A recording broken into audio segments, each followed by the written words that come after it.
आपका ये जो क्वेश्चन है कि सीजीपीएससी की तैयारी कैसे शुरू करें, मैं जितने साल से भी पढ़ा रहा हूँ, जितने भी बच्चे नए आते हैं, सबसे पहले उन लोगों को जो क्वेश्चन होता है कि ये सीजीपीएससी की तैयारी कैसे शुरू करें।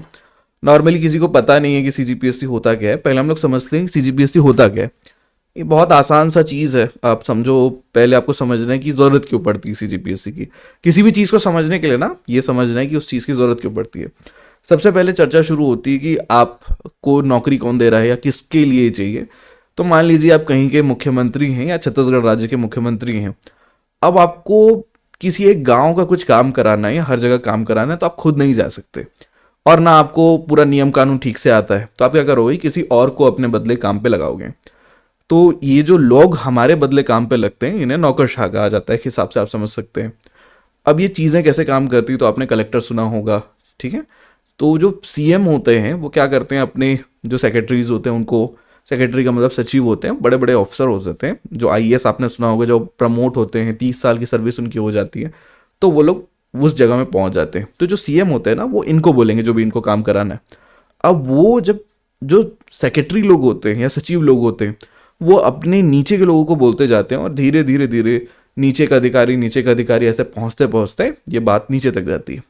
तो इसमें बेसिकली दो टाइप के लोग हो सकते हैं। एक तो होती है भारतीय प्रशासनिक सेवा, जिसको आप आईएएस के नाम से जानते हैं, और एक राज्य की प्रशासनिक सेवा होती है, जो कि भारतीय प्रशासनिक सेवा से लगभग सर्विस के मामले में 15 साल पीछे होती है। अगर आप ये समझ नहीं पाए 15 साल पीछे होती का मतलब, मान लीजिए आप राज्य प्रशासनिक सेवा में अभी आपकी ज्वाइनिंग हुई है, तो आईएएस बनने या आईएएस के लेवल तक पहुंचने के लिए लगभग आपको 15 वर्ष का समय जो है लगेगा। ये बेसिक बात रही। तो इसके लिए ना हर राज्य में एक पीएससी नाम की एक बोल सकते हैं संस्था होती है, जिसको लोक सेवा आयोग के नाम से जाना जाता है। अगर राज्य की लोक सेवा आयोग है तो उसको, जैसे छत्तीसगढ़ लोक सेवा आयोग है तो छत्तीसगढ़ राज्य लोक सेवा आयोग के नाम से उसको जानते हैं। इसलिए आप लोग जो सीजीपीएससी बोलते हैं वो आयोग का नाम है।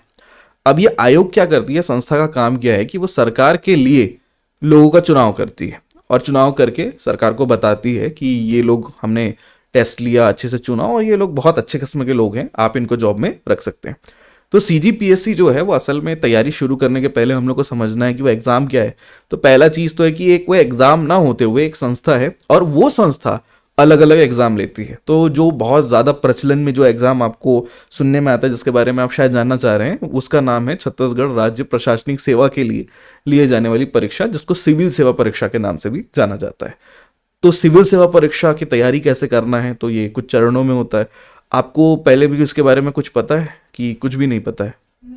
कुछ भी नहीं पता है, अच्छा ठीक है, ये मान के चलते हैं कि आपको कुछ नहीं पता है। तो किसी भी राज्य में क्या होता है, राज्य लोक सेवा आयोग का एक नॉर्मल पैटर्न है कि छटनी की जाती है। तो लगभग कितने लोग फॉर्म भर रहे हैं, तो अभी की स्थिति में सीजीपीएससी में 1 लाख से ज़्यादा लोग फॉर्म भरते हैं। तो मान लीजिए 1.5 लाख लोग फॉर्म भर रहे हैं। पोस्ट लगभग हमारे पास 200 या 300 के आसपास आती है। अब आवश्यकता होगी तो ज़्यादा भी आ सकता है, कम होगी तो कम आएगा। अब ये जो 200 लोग होते हैं, उससे कई गुना ज़्यादा लोगों का चयन हम लोग को करना होता है शुरुआती दौर पे। तो इसमें 3 परीक्षा होता है। पहला परीक्षा को हम लोग बोलते हैं प्रीलिम्स की परीक्षा, हिंदी में इसको प्रारंभिक परीक्षा बोलते हैं। इस परीक्षा को ऑब्जेक्टिव परीक्षा भी बोलते हैं। ऑब्जेक्टिव मतलब आप लोग जो 10वीं 12वीं में आप जब रहे होगे, तो एक 4 ऑप्शन वाला सही विकल्प चुनो वाला एक क्वेश्चन आपने देखा होगा। क्वेश्चन ऊपर होता था, उसके 4 आंसर नीचे होते थे, उसमें से एक सही होता था। तो सीजीपीएससी का पहला चरण जो होता है, फरवरी में एग्जाम होता है। इस एग्जाम में आपको क्या करना होता है कि वो जो 4 विकल्प वाले क्वेश्चन है, उसके 2 पेपर होते हैं। पहला पेपर जो होता है उसमें जीएस के क्वेश्चन आते हैं। अब जब भी आप किसी भी सरकारी नौकरी की तैयारी जब करेंगे, तो जीएस का जो काम है वो आपको देखने के लिए मिलेगा। अब जीएस क्या होता है, तो जीएस एक प्रकार का सब्जेक्ट का झुंड है, आप बोल सकते हैं बहुत सारे। हम लोग अभी जैसे हम लोग जिंदा हैं, तो हमारे अभी के पहले की चीज़ें कैसी थी, हमारे पुराने जो पूर्वज थे वो कैसे थे, यहाँ राजा लोग कैसे थे, अलग अलग लोगों ने शासन कैसे किया, इस चीज़ को हम लोग जब अपनी भाषा में बोलते हैं तो एक विषय में पढ़ते हैं, उसको बोलते हैं इतिहास, जिसको आप हिस्ट्री भी बोलते हैं। दूसरी चीज़, जब आप जहाँ भी रहते हैं, जिस देश में रहते हैं, उस देश का कुछ कानून व्यवस्था है, आपको कुछ कानून माननी पड़ती है। आप कुछ गलती करोगे तो आपको पुलिस पकड़ ले जाती है, या मुख्यमंत्री, विधायक, ये जो अलग अलग नाम आपने सुन रखे हैं, ये सब के लिए जो नियम कानून हम लोग पढ़ते हैं, वह संविधान या फिर राज्य व्यवस्था नाम का एक विषय है, उसमें हम लोग ये पढ़ते हैं। इंग्लिश में इसको पॉलिटी बोलते हैं। तो ऐसे कुल मिला के 5 सब्जेक्ट्स हैं जो आपको बहुत ज़्यादा ध्यान देने पड़ते हैं। 5 के नाम में अभी 2 ही बताए हूँ मैं। तीसरा होता है भूगोल, जो कि बहुत ज़रूरी चीज़ है। भूगोल का मतलब क्या है कि पृथ्वी में जहाँ भी आप जिस भी राज्य की बात कर रहे हैं वहाँ पे कौन सी चीज़ कहाँ पर है। मान लीजिए कि छत्तीसगढ़ में कितने जिले हैं, तो छत्तीसगढ़ में अभी की स्थिति में 33 जिले हैं जब आप वीडियो देख रहे हैं या रिकॉर्ड हो रही है, भविष्य में बढ़ भी सकते हैं। तो छत्तीसगढ़ में मान लीजिए अभी 33 जिले हमारे पास हैं। तो उस 33 जिले में कौन से जिले में कौन सा पहाड़ है, कौन सी जगह से नदी निकलती है, नदी निकल के कहाँ जाती है, जो भी ये प्रकृति की चीज़ें हैं जो हमने नहीं बनाई हैं, एक हिसाब से घूम फिर के प्रकृति के हिसाब से बनी है और उसको हम लोग अपना नाम दे देते हैं। मान लीजिए कि जिस जगह को हम लोग महासमुंद बोल रहे हैं या जिस जगह को हम लोग रायपुर बोल रहे हैं, प्रकृति ने उस जगह का नाम रायपुर या महासमुंद तो नहीं रखा था, वो तो जमीन का हिस्सा था।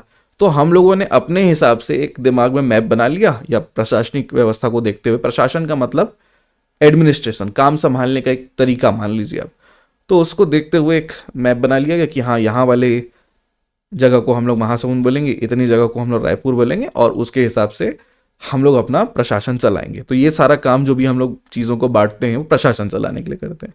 तो सीजीपीएससी की तैयारी करने के लिए सबसे पहले आपको जिस जगह के बारे में आप तैयारी कर रहे हैं उस जगह का भूगोल अच्छे से पढ़ना पड़ेगा। ये सारे विषय के जो डिटेल सिलेबस हैं वो आपको हमारी एप्लीकेशन या ऐप में भी मिल जाती है, और साथ ही साथ डिस्क्रिप्शन में एक लिंक है, वहाँ से आप टेलीग्राम में जाएंगे तो वहाँ से भी मिल जाएगी।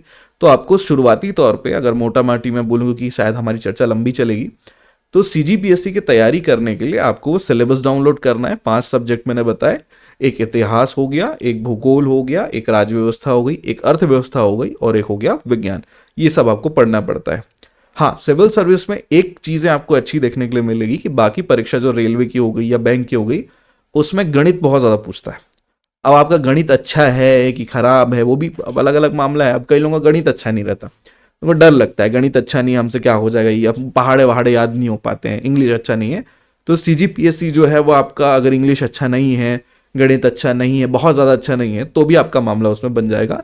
बैंक वगैरह की या जो आपकी पटवारी वगैरह के एग्जाम्स होते हैं, व्यापम के एग्जाम्स होते हैं, उसमें आपको सबसे ज़्यादा प्रश्न जो है गणित और रीजनिंग से पूछा जाता है। अगर वो खराब है तो वहाँ पर थोड़ा सा दिक्कत होता है बच्चों को, लेकिन हाँ सीजीपीएससी में उस चीज़ में आपको फ़ायदा देखने के लिए मिलेगा। तो ये 5 विषय में से हम लोग को ध्यान देना है, और यही 5 विषय जो हैं, विज्ञान को अगर हटा दिया जाए, ये 4 विषय जो हैं वही छत्तीसगढ़ के लिए काम आते हैं। तो ऐसे कुल मिला के प्रीलिम्स में 2 पेपर होंगे। पहला पेपर जो होगा वो जीएस का होगा, उसमें कुल मिला के 100 प्रश्न पूछे जाएंगे। 100 प्रश्न आप समझ पा रहे, मैं जो बोल रहा हूँ समझ में आ रही, भारी हो रही है, आ रहा है ना? तो कुल मिला के 100 प्रश्न होंगे। अब एक एक प्रश्न के पीछे मिलेगा 2 नंबर, तो कुल मिला के हो जाता है 200 नंबर। एक सही करोगे तो 2 नंबर मिलेगा, और माइनस मार्किंग भी रहती है 1/3, जिसको हम लोग बोलते हैं 1/3। आपकी समझने की एकदम आसान भाषा में मैं बोलूँ तो एक प्रश्न सही करने से जितना नंबर मिलेगा, 3 प्रश्न गलत करने से उतने नंबर कट जाएंगे, मतलब बराबर हो जाएगा एक हिसाब से। यानी आप कितना भी सभी क्वेश्चन गलत करके भी आओगे तो आपका जो अंक है कुल मिला के -66 से कम नहीं आ सकता। -66 मैंने 0 से 66 नंबर कम, और अगर आप सबके सब सही कर देते हैं तो 200 से ज़्यादा नहीं आएगा। पेपर 1 जो होता है उसमें मेरिट में आना होता है, तो ये पैटर्न हो गया। मेरिट मतलब आपको टॉप करना पड़ता है। दूसरा पेपर जो होता है वो होता है सीसेट का पेपर, उसमें गणित आता है, रीजनिंग आता है। अब आपको ऐसे रीजनिंग वीजनिंग के बारे में पहली बार अगर आप सुन रहे हैं, हो सकता है तो जैसे घड़ी में 9 बज रहे हैं और पहला कांटा 9 में है, दूसरा कांटा 12 में है, तो बताइए दोनों के बीच में कितना कोण बन रहा है। या रमेश जो है वो पूर्व दिशा में 10 कदम चला, फिर उसके बाद बाईं तरफ मुड़ के 20 कदम चला, बताइए अपनी प्रारंभिक स्थिति, मतलब पहले जहाँ खड़ा था उससे अब कहाँ पहुँच गया, किस दिशा में पहुँच गया। ये सारे जो प्रश्न होते हैं वो हम लोग रीजनिंग में भी शामिल कर सकते हैं और मैथमेटिक्स में भी शामिल कर देते हैं। रीजनिंग और मैथमेटिक्स में बहुत ज़्यादा अंतर नहीं होता है। असल में जो सिविल सेवक होता है उसका दिमाग रीजनिंग में, यानी दिमाग लगाने में तेज होना चाहिए, इसीलिए सिलेबस में ये सब चीज़ें शामिल की गई है। उसे केवल हम लोग को पास करना होता है। 100 प्रश्न आएगा। अगर आप जनरल कैटेगरी से आते हैं या आप अनरिजर्व हैं, आपको आरक्षण नहीं मिलता है छत्तीसगढ़ में, उस हालात में आपको 100 में से 35 प्रश्न सही करने हैं और कोई भी गलत नहीं करने हैं, तो आप सेलेक्ट हो जाएंगे। ये मैं अपने हिसाब से आपको बता रहा हूँ। सिलेक्शन का जो क्राइटेरिया है जनरल के लिए 33% के आसपास है, 33%, और जो बाकी हैं ST SC OBC उनके लिए यह 23% है, 23% के आसपास है।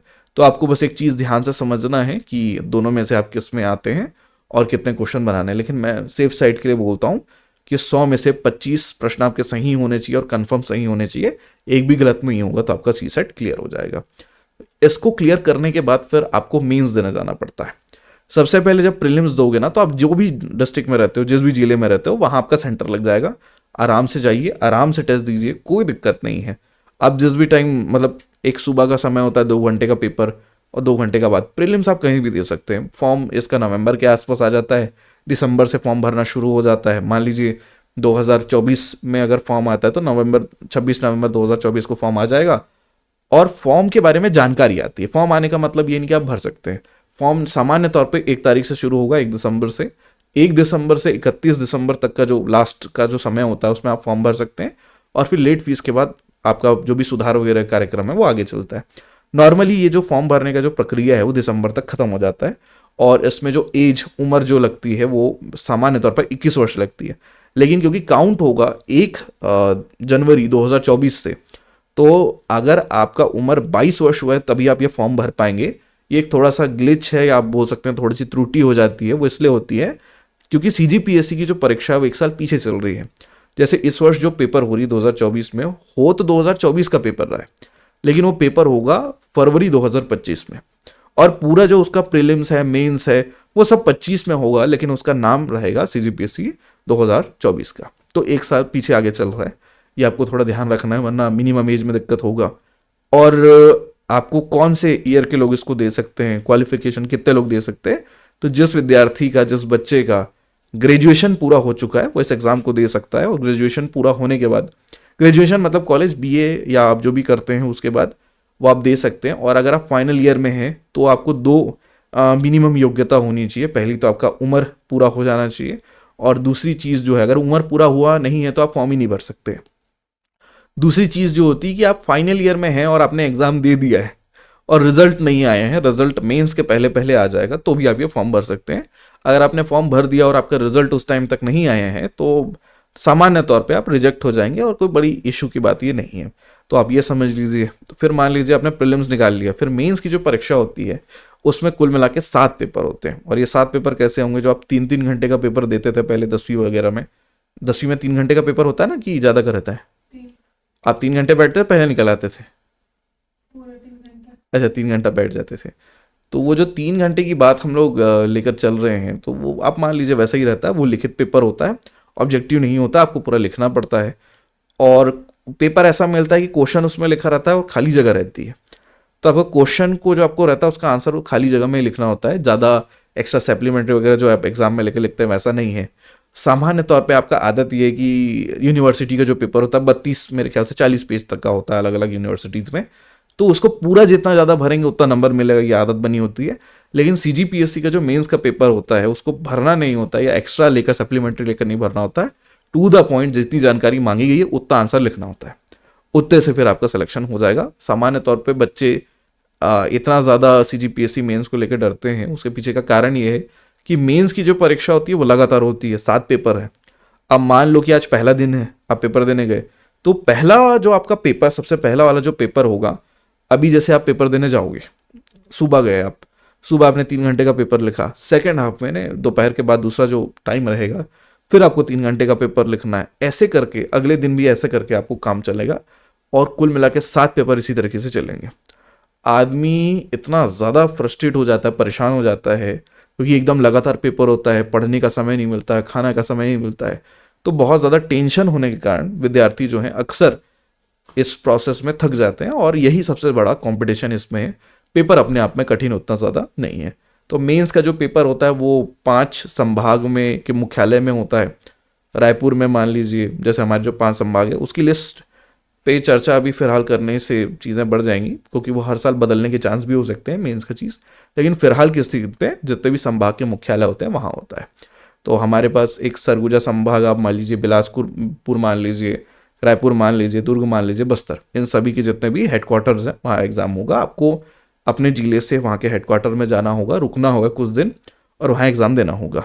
फिर अगर आप इसमें भी चयनित हो जाते हैं, सेलेक्ट हो जाते हैं, आपने ये पास कर लिया, फिर उसके कुछ महीने बाद आपको इंटरव्यू के लिए बुलाया जाएगा। इंटरव्यू की कॉलिंग आती है, आपको बताया जाएगा कि आपकी इंटरव्यू में सिलेक्शन हो गया। ये सीजीपीएससी के वेबसाइट में बताया जाता है। और उसके बाद आपको इंटरव्यू देने जाना है, और इंटरव्यू के एक दिन पहले सामान्य तौर पे आपका डॉक्यूमेंट वेरिफिकेशन होगा। डॉक्यूमेंट वेरिफिकेशन का मतलब कि आपका जो मार्कशीट है जितनी भी ज़्यादा, या आपके पास जैसे ग्रेजुएशन की मार्कशीट है, 10वीं 12वीं जितनी भी आपकी मार्कशीट है, उसको आपको एक दिन पहले बुला के आपका डॉक्यूमेंट वेरिफिकेशन किया जाता है। अगर आपका डॉक्यूमेंट में कोई गलती नहीं है, आपकी चीज़ों में कोई गलती नहीं है, जाति प्रमाण पत्र, अगर आप जाति प्रमाण पत्र लगाते हैं उसमें कोई गलती नहीं है, तो उस स्थिति में आपको फिर इंटरव्यू के लिए आगे बैठाया जाएगा और इंटरव्यू देने के बाद कुछ दिनों में रिजल्ट आ जाता है। सीजीपीएससी का परीक्षा देता बहुत बड़ा चीज़ है। अगर आप बोलें तो आपको बहुत बड़ा बड़ा पोस्ट इसमें मिलेगा, सबसे बड़े बड़े ऑफिसर्स आप छत्तीसगढ़ में बनेंगे। लेकिन दिक्कत ये है कि ये पूरा जो पेपर का समय है वो पूरा 1 साल ले लेता है। मान लीजिए कि आप दिसंबर से ये चीज़ें शुरू कर रहे हैं, मान लीजिए आप 1 जनवरी 2024 से आपने पढ़ाई शुरू की है, बोला कि नया साल में हम करेंगे, या अभी 25 आ रहा है तो हम लोग मान के चलते हैं 1 जनवरी 2025 से आपने सोचा कि हम सीजीपीएससी करेंगे, तो आपने तैयारी की तो लगभग, अब स्टूडेंट टू स्टूडेंट वेरी करता है, अलग अलग टाइम है, लेकिन हम लोग मान लेते हैं कि 1 साल का समय लगेगा। तो उस विद्यार्थी ने 1 तारीख को शुरू की 2025 की जनवरी में, नवंबर में उसको पता चला फॉर्म आने वाला है, दिसंबर ने उसमें फॉर्म भरा, फिर 2026 की फरवरी में उसने फिर प्रीलिम्स दिया, फिर 2-4 महीने बाद फिर उसने मेंस दिया उसी 26 में, और 26 के अंत तक, नवंबर के पहले पहले इंटरव्यू का रिजल्ट आएगा। अगर सब सही रहा तो उसको उस साल के अंत में पता चलेगा, 26 के अंत में पता चलेगा कि मेरा सिलेक्शन हुआ है कि नहीं हुआ है। अगर नहीं हुआ है तो फिर से वो अगले साल का एग्जाम देता है। तो इस पूरे प्रोसेस में सामान्य तौर पर 2 साल इन्वॉल्व होते हैं। एक तो आपकी पढ़ाई करने का लगभग 1 साल आप मान लीजिए, और 1 साल पूरा आपका प्रोसेस चला जाएगा प्रीलिम्स, मेंस और आपकी एग्जाम्स में। इसीलिए सीजीपीएससी की जो तैयारी है इस क्रम से करने के लिए सबसे पहले सिलेबस पकड़िए, और सिलेबस पकड़ने के बाद अच्छे से बुक्स आप ले सकते हैं, और वो बुक जो भी रिकमेंडेशन है आगे हम लोग बात करेंगे उस पर। हर सब्जेक्ट के लिए अलग अलग बुक आपको लेनी पड़ेगी, या फिर आप नोट्स ले सकते हैं। तो नोट्स किसके लिए, तो आप नोट्स कभी भी आप यूट्यूब में लेक्चर देखते हैं, जैसे मेरी लेक्चर्स होती है, तो उस लेक्चर को देखिए और देखने के बाद अच्छे से नोट्स बनाइए, तो आधी चीज़ आपकी वहाँ से कंप्लीट हो जाएगी, और बाकी चीज़ों पे आप एनसीईआरटी की सहारा ले सकते हो। तो यहाँ तक आप करेंगे और पूरा सिलेबस को एक एक टॉपिक कंप्लीट करने के बाद फिर उसमें कुछ टेस्ट वगैरह देते हैं और अच्छे से आप चीज़ें याद कर लेते हैं, तो फिर आप सीजीपीएससी की तैयारी आराम से कर पाएंगे। देखिए, इस परीक्षा मतलब सीजीपीएससी के लिए कोई ऐसा एक महत्वपूर्ण विषय नहीं है। जितने भी आप एग्जाम की तैयारी करते हैं उसमें डिपेंड करता है कि कौन सी चीज़ें ज़्यादा इंपॉर्टेंट है। जैसे मान लीजिए कि मैंने अभी पैटर्न पे पिछले वीडियो में बात हुई है, तो उसमें सबसे ज़रूरी चीज़ क्या है कि अगर आप प्रीलिम्स की बात कर रहे हैं तो प्रीलिम्स में 4 विषय जो हैं, इतिहास, अर्थशास्त्र, भूगोल और राज्य व्यवस्था, ये बहुत ज़्यादा इंपॉर्टेंट है, और करंट अफेयर भी एक इंपॉर्टेंट रोल जो है वो अदा करता है, निभाता है। तो जब भी आप एग्जाम की तैयारी कर रहे हैं, एक बात का ध्यान अक्सर आपको रखना है, पहला चीज़ कि आप राज्य व्यवस्था और भूगोल और इतिहास 3 विषय बहुत अच्छे से पढ़ें। सबसे ज़्यादा प्रश्न किसमें से आते हैं तो ये कोई फिक्स नहीं है, लेकिन इतिहास और राज्य व्यवस्था से क्वेश्चन ज़्यादा पूछे जाते हैं। इतिहास से इसलिए पूछे जाते हैं कि भाई इतिहास में जो घटनाएं घटित हुई हैं, भाई महात्मा गांधी जी ने ये किया, छत्तीसगढ़ में आए, वो किए, तो उससे रिलेटेड चीज़ें पूछी जाती है। हमारे देश को आज़ाद कराने के लिए वीरों ने बहुत बलिदान दिया है, तो उसके बारे में पूछा जाता है। छत्तीसगढ़ के स्पेसिफिक सेक्शन, अगर हम लोग बोले स्पेसिफिक सेक्शन, तो उसमें से जनजाति से बहुत ज़्यादा प्रश्न पूछे जाते हैं, जिसको आप लोग आदिवासी संस्कृति बोलते हैं।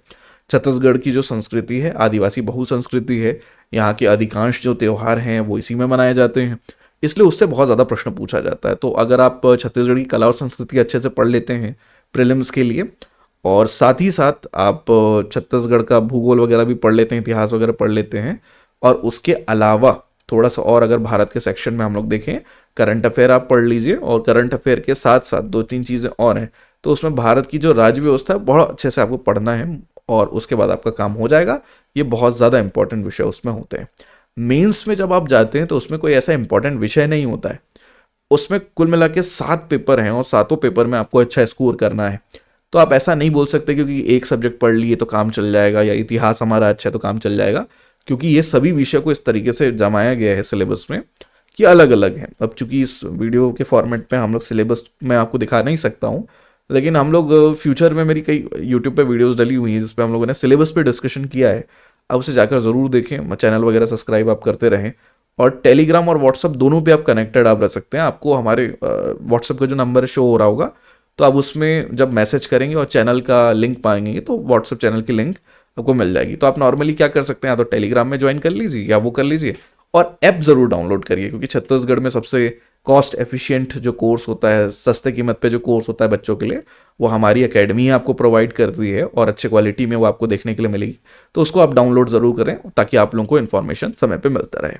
तो आपको ये समझना है कि कोई सब्जेक्ट इंपॉर्टेंट नहीं है, सभी सब्जेक्ट्स को अलग अलग कंप्लीट करना पड़ेगा मेंस के लिए। और इंटरव्यू पे जो क्वेश्चन बनते हैं वो असल में यही जो आपने विषय मेंस के लिए पढ़े वहीं से पूछे जाते हैं कि आपका उसमें समझ कितना ज़्यादा है। तो प्रीलिम्स के लिए है इंपॉर्टेंट, और प्रीलिम्स में जो सीसैट होता है जिसके लिए आपको डरना चाहिए मेरे ख्याल से, उसके लिए छत्तीसगढ़ी भाषा जो है और हिंदी भाषा जो है उसमें से प्रश्न ज़्यादा पूछे जाते हैं, वो आपके लिए बहुत ज़्यादा इंपॉर्टेंट है, उसको पढ़िए। और साथ ही साथ मैथ्स और रीजनिंग को आप नॉर्मल लेवल पे भी पढ़ेंगे तो भी काम चल जाए। सीजीपीएससी परीक्षा के लिए समय निकालना है वो थोड़ा सा एक मिथ जैसा कुछ हो जाता है, मिथक जैसा है।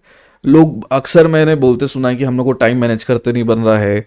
तो आप लोग नॉर्मली क्या करते हैं, उन टॉपिक पे ज़्यादा समय व्यतीत करते हैं, या मैंने जितने भी कोचिंग सेंटर्स में बच्चों को पढ़ते देखा है या टीचर्स को पढ़ाते देखा है, तो वो एक गलत फॉर्मेट में बहुत ज़्यादा पढ़ाते हैं। जैसे कि हम लोग बात करें प्रीलिम्स के बारे में, तो प्रीलिम्स में फैक्ट को याद करने के लिए उसे लिंक करने की ज़रूरत होती है, बट टीचर्स कैसे पढ़ाते हैं उसको पूरा डिटेल में पढ़ाते हैं। कुछ चीज़ें समझने की ज़रूरत होती है, मैं मानता हूँ कॉन्सेप्ट को, लेकिन कुछ चीज़ें सिर्फ आपको याद करने की ज़रूरत की अपेक्षाकृत ये होती है कि आप रट्टा मत मारें, उसे प्रीलिम्स के लिए लिंक करें। जैसे एक एग्जांपल देता हूँ कि छत्तीसगढ़ का मंगल पांडे किसे कहा जाता है। अब इसके 4 ऑप्शंस, जब एक क्वेश्चन आपसे प्रीलिम्स में पूछा जाएगा तो आपको ये भी पता है कि क्वेश्चन प्रीलिम्स में पूछा गया तो आंसर भी प्रीलिम्स के जो पेपर है उसी में 4 में से एक दिया हुआ है। अब कभी कभी आप लोग उन्हीं व्यक्तियों में से एक है, उन्हीं स्टूडेंट्स में एक है जो एग्जाम सेंटर में जाके अक्सर बोलते हैं कि सर हम लोग भूल जाते हैं थोड़ा सा, हम लोग को इतना सा, अगर जब आप कॉलेज में लिखते रहोगे एग्जाम तो वो लोग बोलते हैं इतना सा कोई बता दे भाई, थोड़ा सा आगे का बता दे, पूरा मैं लिख दूंगा, या थोड़ा सा आप बता दो आगे लिख देंगे। तो आपका दिमाग जब इस तरीके से काम करता है कि थोड़ा सा भी आपको पता चल जाए तो काम चल जाएगा। इसलिए जैसे मैं क्वेश्चन ही पूछा छत्तीसगढ़ का मंगल पांडे किसे कहते हैं, तो उसका जो रियल आंसर है वो हनुमान सिंह जी को बोला जाता है। तो मैं ऐसे याद कराता हूँ जब भी मैं अपनी क्लासेस में इसको बताता हूँ कि सुनो कि मंगलवार को भगवान हनुमान की पूजा की जाती है, जो कि आपको पता है पहले से, है ना। तो जो आपको पता है उसी का एक हम लोग ने ट्रिक बना लिया। अब जब भी एक क्वेश्चन आएगा, अब एग्जाम में आता ही है, बहुत इंपॉर्टेंट क्वेश्चन है, तो आपको तुरंत पता चल जाएगा अच्छा छत्तीसगढ़ का मंगल पांडे हनुमान सिंह जी को बोला जाता है। इस बात को समझ के आप चलिए कि जो प्रीलिम्स है उसके लिए जब आप नोट वगैरह कुछ बनाएं तो बनाते समय ट्रिक पे ज़्यादा उसमें काम करें, फैक्ट्स को ज़्यादा याद करने की कोशिश करें। जब आप मेंस पे जाएंगे ना तो टीचर्स को भी मैं अक्सर इसमें ट्रोल करता हूँ कभी कभी कि बहुत लंबी लेक्चर लेने की ज़रूरत नहीं है। आप किसी भी विद्यार्थी को शॉर्ट नोट लिखवाइए और शॉर्ट नोट से उस चीज़ को याद रख के बड़ा करने की जो टेक्निक है वो आनी चाहिए। क्योंकि मेंस में जो क्वेश्चन अभी तक सीजीपीएससी में पूछे जाते हैं बहुत लंबे प्रश्न नहीं पूछे जाते हैं, सामान्य तौर पर 2 लाइन, 4 लाइन, 8 लाइन, 10 लाइन इतने में ख़त्म होने वाले क्वेश्चन और उसके आंसर होते हैं। 2 लाइन का तो सामान्य तौर पर नहीं होता है मेंस में वो, लेकिन उसके आंसर 2 लाइन के ही होते हैं, आपको याद करना होता है। जैसे कभी पूछ ले 4 लाइन में उत्तर दीजिए, 30 शब्दों में उत्तर दीजिए, 60 शब्दों में उत्तर दीजिए, 100 शब्दों में उत्तर दीजिए, तो हर लाइन में मोटा माटी हम लोग मान के चलते हैं कि आपके 10 शब्द आते हैं तो 100 शब्दों का उत्तर लगभग 10 लाइन में कंप्लीट हो जाता है और उतने में ही नंबर मिलता है। सीजीपीएससी मेंस ऐसा नहीं कि बड़े बड़े आप आंसर फेंक रहे हैं और उसमें आपको नंबर मिल जाए। इसे आपको ध्यान ये रखना है कि सीजीपीएससी मेंस की जब आप तैयारी करते हैं तो नोट्स बड़े सारगर्भित होने चाहिए, शॉर्ट नोट्स होने चाहिए। तो फिलहाल हम लोगों ने अभी कुछ शॉर्ट नोट्स जो हैं वो अवेलेबल कराए हैं ऐप पे, आप वहाँ से पीडीएफ वगैरह डाउनलोड कर सकते हैं। बाकी नॉर्मल कंडीशन में इस बारे में जब बात मैं करता हूँ फ्यूचर में, हम लोग के ऐप में काफ़ी सारी चीज़ें जो है हम लोगों ने कम कीमत पे उपलब्ध कराया है बच्चों के लिए, बट हम लोग उतना एडवर्टीजमेंट करते ही नहीं है तो लोग जो हैं उसको समझ नहीं पाते हैं। तो एक बार आप जाकर ज़रूर उस चीज़ को देखें, डिस्क्रिप्शन में लिंक भी हम लोग आपको दे देंगे। लेकिन जिस चीज़ के बारे में मैं बात कर रहा हूँ वो ये है कि जब भी आप टाइम निकालने की बात करते हैं सीजीपीएससी में तो वह टाइम नहीं होता है, वो कम समय में ज़्यादा से ज़्यादा टॉपिक कैसे कंप्लीट करें कि एक टॉपिक को बार बार ना पढ़ना पड़े, ये कैसे करें ये हमको देखना है। तो नोट्स अगर आपके अच्छे बनेंगे, सुंदर बनेंगे, छोटे बनेंगे तो आपका टाइम बचेगा, रिवीजन में टाइम आपको बचाना है और इस तरीके से आप बड़े आराम से अपनी तैयारी कम समय में पूरी कर सकते हैं। प्री और मेंस परीक्षा के लिए ऐसे अलग अलग रणनीति बनाने की ज़रूरत पड़ती है कि नहीं पड़ती, इस पर बहुत ज़्यादा क्वेश्चन आता है।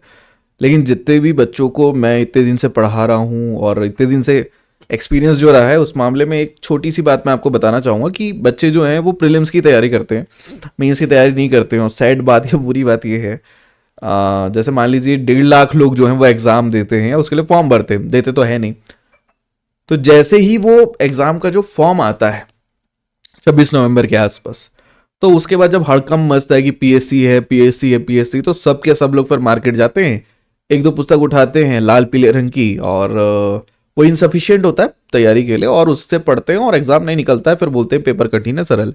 तो ऐसे बच्चों की भीड़ बहुत ज़्यादा है।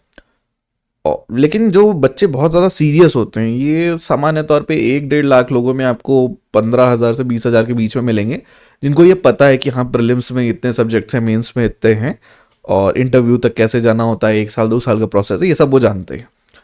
अगर आप हमारी पूरी वीडियो सीरीज ये वाली देखेंगे तो आपको वैसे ही पता चल जाएगा।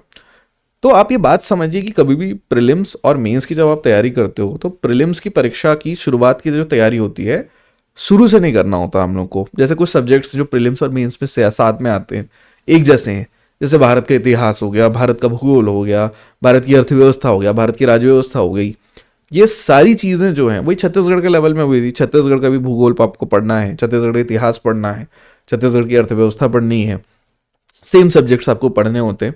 तो विद्यार्थी को क्या करना चाहिए कि वो, क्योंकि आपके पास 1 साल है, तो 1 साल में हुई घटनाओं को एक अकेले याद करने के बजाय, अगर आपको रिजर्वेशन मिला हुआ है तो आप थोड़ा सा में डील कर सकते हैं करंट अफेयर में।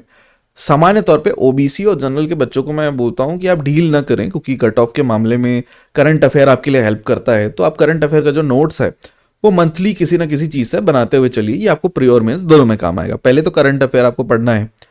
दूसरी चीज़ कि दिन के समय को 3 हिस्सों में बांट लीजिए। पहले हिस्से का जो समय आप बांटेंगे, भले आपको एक हिस्से का बांट लीजिए, मतलब आपके पास पढ़ने के लिए मान लीजिए 6 घंटे हैं, तो 6 घंटे को 2-2 घंटे के 3 स्लॉट में बांट लीजिए। अब 6 घंटे में से जो पहले 2 घंटे आपने बांटे, 1 घंटा सुबह 1 घंटा शाम, ऐसा एक टाइम निकाल लो, और उसमें मैथमेटिक्स और रीजनिंग और भाषा, हिंदी और जो छत्तीसगढ़ी होती है, उससे कुछ कुछ चीज़ें आप लोग अल्टरनेट डेज में, अल्टरनेट मतलब आज आपने कुछ पढ़ा, कल कुछ और पढ़िए, परसों कुछ और पढ़िए, ऐसे टाइप से आप उसको बदल बदल के पढ़ सकते हैं। तो रेगुलर बेसिस में आपको सी सेट की तैयारी करनी है, ये आपके लिए बहुत हेल्प करता है, दिमाग को आपका शार्प करेगा। तो ये प्री और मेंस दोनों में काम आएगा, क्योंकि मेंस में भी आपको भाषा देखने के लिए मिलती है, और GS2 का जो पेपर है, अगर आप मेंस के सिलेबस आप समझते हैं, तो GS2 का जो पेपर है वहाँ ये सब आपको देखने के लिए मिलेगा, ये सब विषय आपको देखने के लिए मिलेंगे। फिलहाल इसके अतिरिक्त हम लोग देखें कि अब प्री और मेंस को और कैसे साथ में देखा जा सकता है। तो एक शॉर्ट में मैंने आपको बता दिया कि मेंस वाले सब्जेक्ट जो प्री और मेंस दोनों में, उसको एक साथ पढ़ लो पहले। और साल का जो समय है, मान लो आपके पास 10 महीने का समय है, तो उसको बड़े प्यार से 4+4+2 में बांट लीजिए। 4+4+2, और अगर आपके पास 12 है तो 4+4+4 में बांट दीजिए। शुरू के जो 4 महीने हैं उसमें आपको भारत का इतिहास, भारत का इतिहास आपने पढ़ लिया, भारत का भूगोल आप पढ़ सकते हैं, भारत की राज्य व्यवस्था पढ़ सकते हैं, ये और भारत की अर्थव्यवस्था, ये चारों को एक एक दिन के अंतराल में आप पढ़ते रहिए। मतलब आप सप्ताह में ऐसे कुछ टाइम टेबल बना लो कि आज भाई मैं भारत का इतिहास पढ़ लूंगा, अगले दिन आप बोले कि मैं भूगोल पढ़ लूंगा, आज ऐसा करके, और एक एक करके टॉपिक आप जो है खत्म करते हुए चले।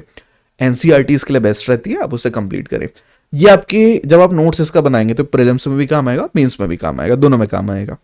इस तरीके से जो दिन का जो एक स्लॉट है, जो मैंने आपको बताया कि 2 घंटा 2 घंटा 2 घंटा अगर आप बांट रहे हैं, 2 घंटा आप सी सेट को दे दीजिए, 2 घंटा ज़्यादा लग रहा है तो 1 घंटा सी सेट को दे दीजिए, 3 घंटा जीएस को दे दीजिए, और 2 घंटा मेंस के सब्जेक्ट्स को आपको दे देना है, मेंस स्पेसिफिक सब्जेक्ट्स को। जैसे कुछ ऐसे सब्जेक्ट्स हैं, कुछ ऐसे विषय हैं जो सिर्फ और सिर्फ आपको मेंस में देखने के लिए मिलेंगे, वो प्रीलिम्स में नहीं आते हैं। जैसे भारत की दर्शन शास्त्र जो होता है, दर्शन शास्त्र असल में भारत का नहीं है, वो पेपर का नाम दर्शन शास्त्र है, एथिक्स आप बोल सकते हैं इंग्लिश में, वैसे एथिक्स सही ट्रांसलेशन उसका नहीं है, फिर भी बोल सकते हैं। एक हो गया समाज शास्त्र, एक पेपर नंबर 7 हो गया। और साइंस के कुछ जो विषय होते हैं जो खास तौर पर केवल और केवल मेंस में देखने के लिए मिलते हैं, कुछ टॉपिक्स। तो ये जो कुछ टॉपिक हैं, इसे आपको क्या करना है, उस प्रत्येक दिन में 2-2 घंटे या 1-1 घंटे आपको इसको रेगुलर बेसिस में पढ़ना है, लोक प्रशासन वगैरह जो है। और धीरे धीरे इसको आपको पढ़ते पढ़ते आप जैसे देखेंगे कि 2-3 महीने में थोड़ा बहुत आपका कंप्लीट हो जाएगा। तो आप ये मान कर चलें कि जो एक्स्ट्रा विषय हैं, आप नॉर्मल भी पढ़ते हैं, बिना लोड के पढ़ते हैं कि अभी ये याद नहीं करना है, बस थोड़ा सा एक बार पढ़ के नोट्स बना लेने हैं कि बाद में रिवीजन करेंगे तो आ जाएगा, तो वो सब्जेक्ट्स आपके उसी समय में शुरू में ख़त्म हो जाएंगे। तो जब ये सब्जेक्ट शुरू में ख़त्म हो जाते हैं तो मेंस के समय में आपको फिर टेंशन नहीं रहेगा कि यार मेरे को कैसे पढ़ना है, कितने दिन में कंप्लीट होगा। इसके बाद दूसरा जो ज़रूरी चीज़ आपको करना है कि दिन का जो तीसरा समय का सबसे बड़ा हिस्सा है, उसमें ये जो मेन विषय हैं, इतिहास, भूगोल, अर्थशास्त्र, इनको पढ़ना है। उसको भी मेरे विचार में आप अगर 3 हिस्से में आप बांटे, 3 घंटा आपके पास है, 1 घंटा CGGS पढ़ना है, छत्तीसगढ़ का पढ़ना है, और 2 घंटे जो हैं वो आपको भारत के पढ़ने हैं। ये सभी के जो कोर्सेज हैं वो सेपरेट सब्जेक्ट वाइज अगर आप पढ़ना चाहते हैं तो हमारे ऐप में सी क्लासेस बहुत कम रेट में 100-200 में अवेलेबल है, आप वहाँ से जाके भी ले सकते हैं। तो एक सुनियोजित तैयारी आपकी वहाँ से हो जाएगी, अलग से आपको ज़्यादा दिमाग लगाना नहीं पड़ेगा, और नोट्स वगैरह भी उसी में साथ में अवेलेबल हो जाते हैं ताकि आप ऐप में ही नोट्स बना सके पढ़ते पढ़ते। ये सारी चीज़ों के साथ जब आपका मेंस और प्री अभी इतने शुरू के समय में कंप्लीट हो जाएगा, जो मैंने शुरू में बोला, या तो आप 4+4+4 का टाइम टेबल बनाइए अपने लिए। 4+4 का मतलब है 4 महीने 4 महीने 4 महीने। शुरू के 4 महीने में आपने ये सब चीज़ें कंप्लीट कर ली, फिर सेकंड 4 महीने में आपका प्रीलिम्स का समय जब पास रहता है, आप ऐसा मान लीजिए, तो लास्ट का जो समय हम लोग नवंबर दिसंबर का टाइम मानते हैं, वो 4 महीने प्रीलिम्स से लगभग 4 महीने पहले की मैं बात कर रहा हूँ, आपको सिर्फ और सिर्फ पढ़ना है प्रीलिम्स के लिए, और कुछ आपको नहीं पढ़ना है। बीच का जो 4 महीने का समय जो मेंस और प्रीलिम्स के लिए आपका छूट गया, जो मैंने 3 स्लॉट आपको बताया, पहले स्लॉट में तो मैंने आपको बताया वो सब्जेक्ट्स मेंस वाले खत्म कर लीजिए।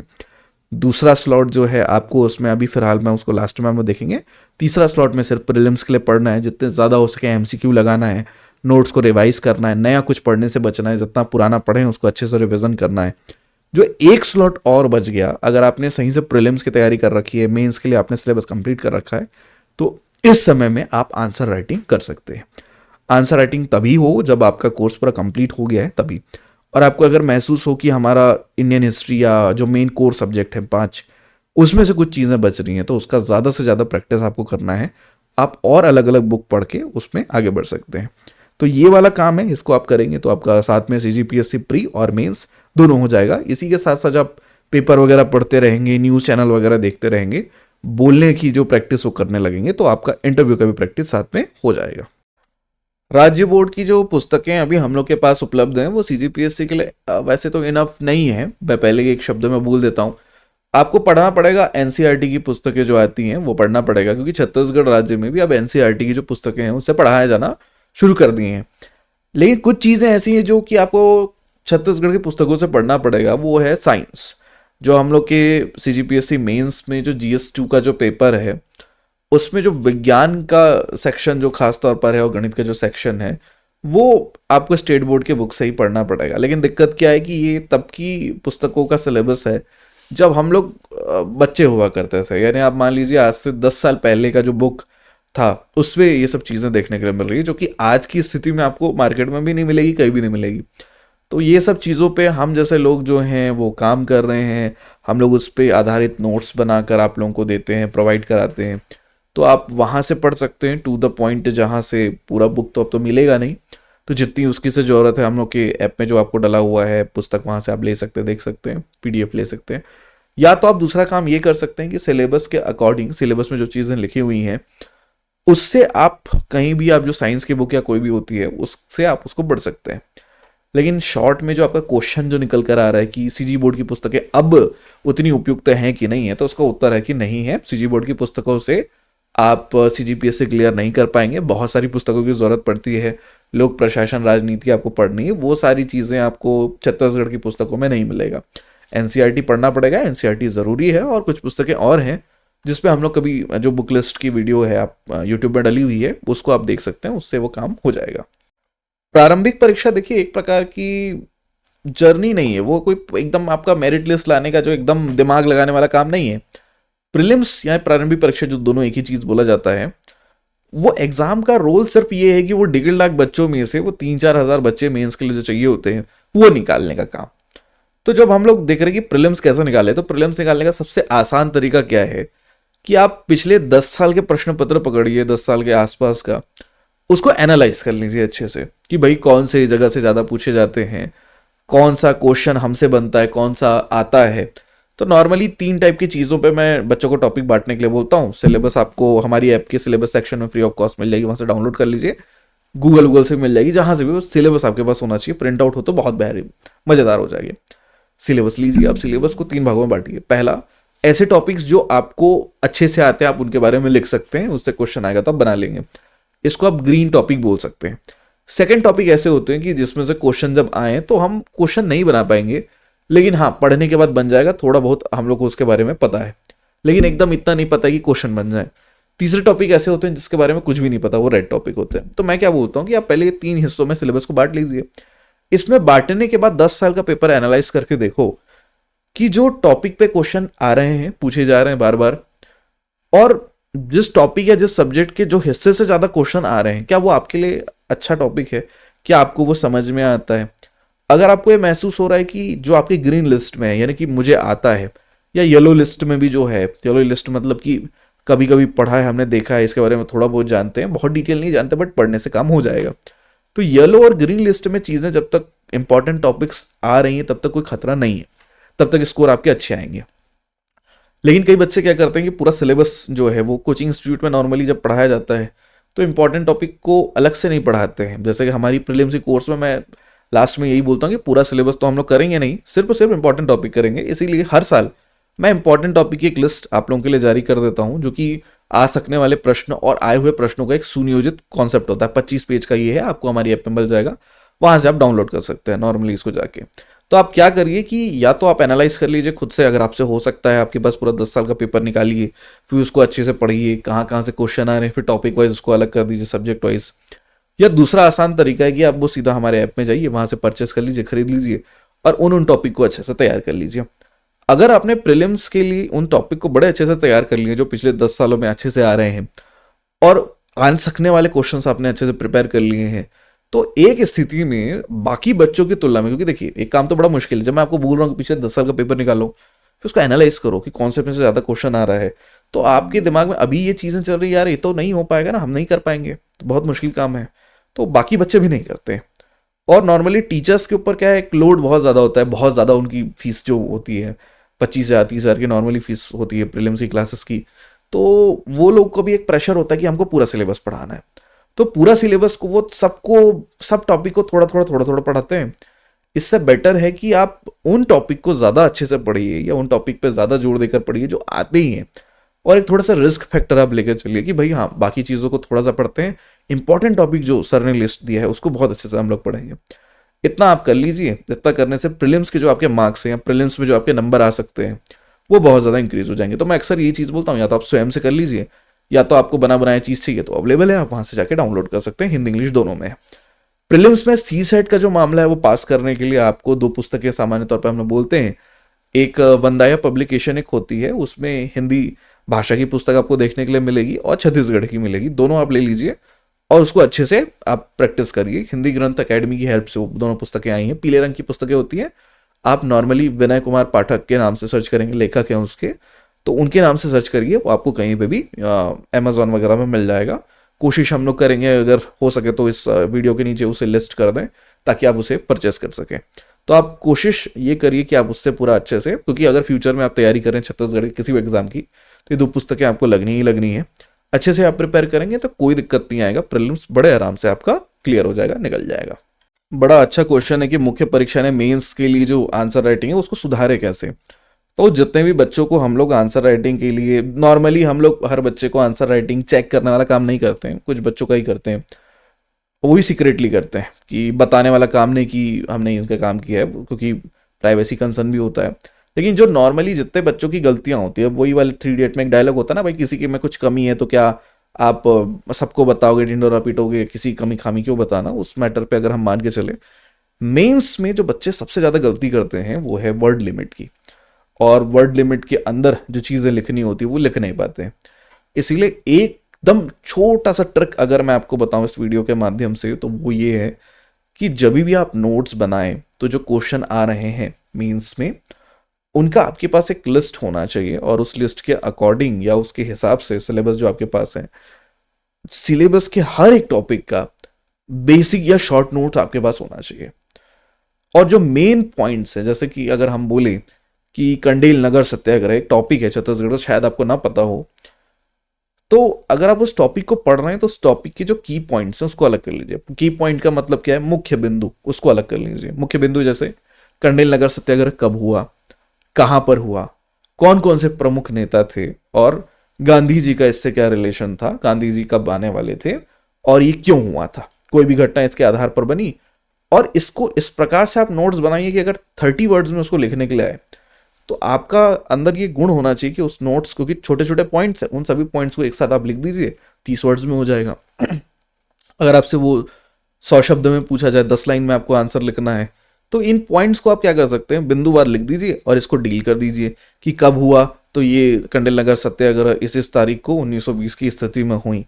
फिर आप लिखेंगे क्यों हुआ, तो अंग्रेजों ने नहर की व्यवस्था जो थी वो ज़बरदस्ती ग्रामीणों पर थोपने की कोशिश की, और फिर उसके बाद उन जब वो मान नहीं पाने ग्रामीण, तो उनके जो पशु हैं उनको कुर्क कर लिया, मतलब उठा लिया नीलाम करने के लिए, जिससे क्रुद्ध होकर जो ग्रामीण उन्होंने आंदोलन शुरू कर दिया। आंदोलन की महत्वपूर्ण बात क्या रही, तो इसमें महत्वपूर्ण बात रही कि नारायण राव मेघावले जी आए हैं और छोटेलाल श्रीवास्तव जी आए, ऐसे कई लोग हैं, तो इनका नाम आप लिख दीजिए कि ये प्रमुख नेता रहे। अंत में आप नाम लिख दीजिए कि गांधी जी भी आने वाले थे इसके लिए, लेकिन गांधी जी के आने के पहले ये हो गया। प्रमुख बातें, विशेष बातें, अंत भी लिख दीजिए उसमें, अंत या मुख्य लास्ट पॉइंट जो है कि अंग्रेजों ने निशर्त अंत में बिना किसी शर्त के ग्रामीणों की बात मान ली और सभी कर जो थे वो माफ करके उनके पशु लौटा दिए। तो ये सारी जो चीजें हैं, आप अगर इस प्रकार से शॉर्ट नोट्स बनाएंगे, जो मैं बातें बोल रहा हूँ आप मेरे से जो पॉइंट, जब आपका दिमाग कैसे काम करता है उसमें से कुछ पॉइंट पकड़ लिया, अब जब आप किसी को और को ये कहानी सुनाओगे तो थोड़ा बदल के सुनाओगे, और जब बदल के सुनाओगे तो वो जो पॉइंट्स हैं जो आपके और मेरी स्टोरी में सेम है, वो की पॉइंट है, वो आपको नोट करके लिखना होगा। ये पहला तरीका है, आपके पास शॉर्ट नोट होना चाहिए। दूसरा, शॉर्ट नोट वैसे हमारे ऐप में अवेलेबल है, नॉर्मली हम हर सब्जेक्ट के लिए छोटे छोटे नोट्स बनाए हैं, ताकि आप लोग लास्ट टाइम में रिवीजन करते समय उसके जो की पॉइंट, महत्वपूर्ण बिंदु, उसके पूरे देख लो और कम समय में रिवीजन कर सको। हिस्ट्री वगैरह को 15-20 पेज में पूरा उसमें आपको देखने के लिए मिलेगा। छोटे छोटे फॉन्ट्स हैं और इधर उधर की कोई बातें नहीं है, तो आप टू द पॉइंट जाके चीज़ें देख सकते हैं। बहरहाल, अगर आप शॉर्ट नोट खुद से बनाते हैं तो आप देख सकते हैं, आपके पास समय है तो कर सकते हैं। आइडिया लेना होता है उसको भी खरीद सकते हैं, बशर्ते। इसके बाद दूसरा जो महत्वपूर्ण बिंदु है वो है कि लिखने में सफाई नहीं होती। जब लिखते हैं तो आड़ा तिरछा लिखते हैं, ऊपर में यहाँ से मान के चलिए शुरू कर रहे हैं, कैमरा यहाँ अगर आपका शिफ्ट हो तो, अच्छा मान लीजिए कि यहाँ पर से कुछ चीज़ें शुरू कर रहे हैं, तो अगली लाइन में वो यहाँ पर कहीं पे शुरू कर रहे हैं, कहीं यहाँ पे शुरू कर रहे हैं, तो अलाइंड होके चीज़ें चलें। लाइन जो बच्चे राइटिंग में, हैंड राइटिंग में बनाते हैं, आड़ी तिरछी बनाते हैं, तो आड़ी तिरछी हैंड राइटिंग ना बनाते हुए थोड़ी सी अच्छी हैंड राइटिंग बनाने की प्रयास करें। अगर ये सारी चीज़ें वो लोग करेंगे तो आपको नंबर थोड़ा सा ज़्यादा मिलेगा। कोशिश करें कि ज़बरदस्ती का फेंक फेंक के आंसर को बड़ा ना करें, टू द पॉइंट ही रहें और पॉइंट के अंदर ही चीज़ें लिखें, जो पूछा गया वही बताएं, एक्स्ट्रा बताने से बचें। इतने में काम आपका बन जाएगा, इससे ज़्यादा कोई चीज़ आपको कंप्लीट करने की ज़रूरत नहीं है। हाँ, राइटिंग स्पीड आपको चाहिए कम से कम 30 से 35 वर्ड्स पर मिनट अगर आपकी होगी तो सिलेक्शन आपका लगभग कंफर्म होता है। कम होगी अगर आप वर्ड लिख रहे हैं अपने मन से, आप अपने ही बारे में कुछ एक पेज में लिख कर देखिए, और लिखने के बाद अगर आपको महसूस होता है यार कि 1 मिनट में हम लोग कितने वर्ड्स लिख पा रहे हैं, तो आपको बहुत मुश्किल से पता चलेगा हम लोग बहुत कम लिख पाते हैं। 10 लिखते हैं, 15 लिखते हैं, कभी कभी 20 लिख पाते हैं। तो ये जो 10, 15, 20 है उसमें सिलेक्शन नहीं हो पाएगा, क्योंकि आपका जो पूरा पेपर है वो कंप्लीट ही नहीं हो पाएगा। इसीलिए ध्यान दीजिए कि हम लोग को पूरा पेपर पहले तो कंप्लीट करने के लिए हमारी राइटिंग स्पीड अच्छी होनी चाहिए, राइटिंग अच्छी होनी चाहिए, और एक कंसाइज नोट्स, कंसाइज मतलब एकदम शार्प, गर्भित, एकदम छोटा सा प्यारा सा नोट्स हमारे पास अवेलेबल होना चाहिए। और उसको हम लोग जितने बार रिवीजन करेंगे उतना ज़्यादा बेटर है। तो बच्चे क्या करते हैं कि 10-10, 100-100 पेज का एक नोट्स बना लेते हैं, 500-500 पेज का नोट्स बना लेते हैं एक सब्जेक्ट का। 42-43 टोटल, अगर आप हर सब्जेक्ट को अलग अलग सीजीपीएससी में बांटने लगे तो 42 के आसपास सब्जेक्ट आपको मिलेंगे। 42 सब्जेक्ट्स के अगर आप नोट्स बना रहे हैं 200-200 पेज के, तो आप रिवीजन ही नहीं कर पाएंगे और वहाँ से फेलियर की तरफ जब चले जाएंगे। तो ये बच्चे बहुत ज़्यादा गलती करते हैं। इस गलती से अगर आप बचेंगे तो मेंस में आंसर राइटिंग का जो आपका काम है वो बहुत प्यारा होगा, सटीक होगा, सुंदर होगा। अब यहाँ पर आपका एक क्वेश्चन है कि सीजीपीएससी का जो सिलेबस है, पाठ्यक्रम है, वो कितने दिन में कंप्लीट हो सकता है। तो नॉर्मली एक बहुत प्यारा सा प्रश्न है, भोलू भालू सा प्रश्न है। हर बच्चा तैयारी शुरू करे पहले ये पूछता है कि कितने दिन में हो जाए। ये इट्स लाइक हम फील होता है कि आप 1 जनवरी को जिम जाते हैं और दोनों निकल रखा है, मेरे जैसा कुछ हालात है आपका, मोटू तगड़ू टाइप का, आप पहुंच जाते हैं जिम और उसके बाद बोलते हैं कि पैसे देके कितने दिन में हो जाएगा भाई साहब बताइए। तो वो डिपेंड करता है आपके दिमाग में कि आपका बैकग्राउंड कैसा है। अगर आपका बैकग्राउंड अच्छा है, आपको पढ़ने की आदत है, आप लंबे समय तक पढ़ सकते हैं, नोट्स बनाना, आपका राइटिंग बड़ा अच्छा है। हाँ, राइटिंग बहुत अच्छी चीज़ होती है। बातचीत में ये निकल गया है तो चलते हैं इस बात में कि राइटिंग अगर आपकी अच्छी होगी तो नोट्स आप बनाओगे, नोट्स बनाने में मन करेगा तो फिर लंबे समय तक बैठोगे, लंबे समय तक बैठोगे तो रिवीजन कर पाओगे। और खाना वगैरह आप ठीक ठाक खाते हो, चलना फिरना, दौड़ना भागना है, तो थकान महसूस होते रहेगी, तो नींद प्रॉपर अच्छा आएगा, स्ट्रेस मैनेजमेंट ठीक रहेगा। अगर ये सारी चीज़ ठीक रहेंगे और आप सोशल मीडिया से दूर है, सबसे ज़रूरी चीज़ रील और शॉर्ट, दो चीज़ें बचना है।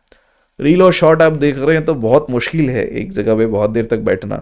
तो जो विद्यार्थी नॉर्मली इस चीज़ में काम करता है कि मैं प्रतिदिन कम से कम 3 से 4 घंटा 5-6 घंटा अगर बैठ के CGPSC के लिए समय दूंगा, तो उस विद्यार्थी का जो सिलेबस है मोस्टली 350 घंटे में कंप्लीट हो जाता है। मैं 350 घंटे इसलिए बोल रहा हूँ क्योंकि हम लोग को अगर कोई विद्यार्थी का बेसिक अच्छा है तो उसको पूरा सिलेबस ख़त्म कराने में 350 घंटे का समय जो है वो लगता है, जिसके बाद टेस्ट वगैरह जो होते हैं वो अलग से होते हैं। तो 350 घंटे तो सिर्फ लेक्चर्स में लगते हैं। तो अगर आप 350 घंटे का मोटा माटी का 350 घंटे का मतलब समझने चाह रहे हैं, 10 घंटे आप एक दिन में पढ़ रहे हैं तो लगभग 35 दिन लगेगा।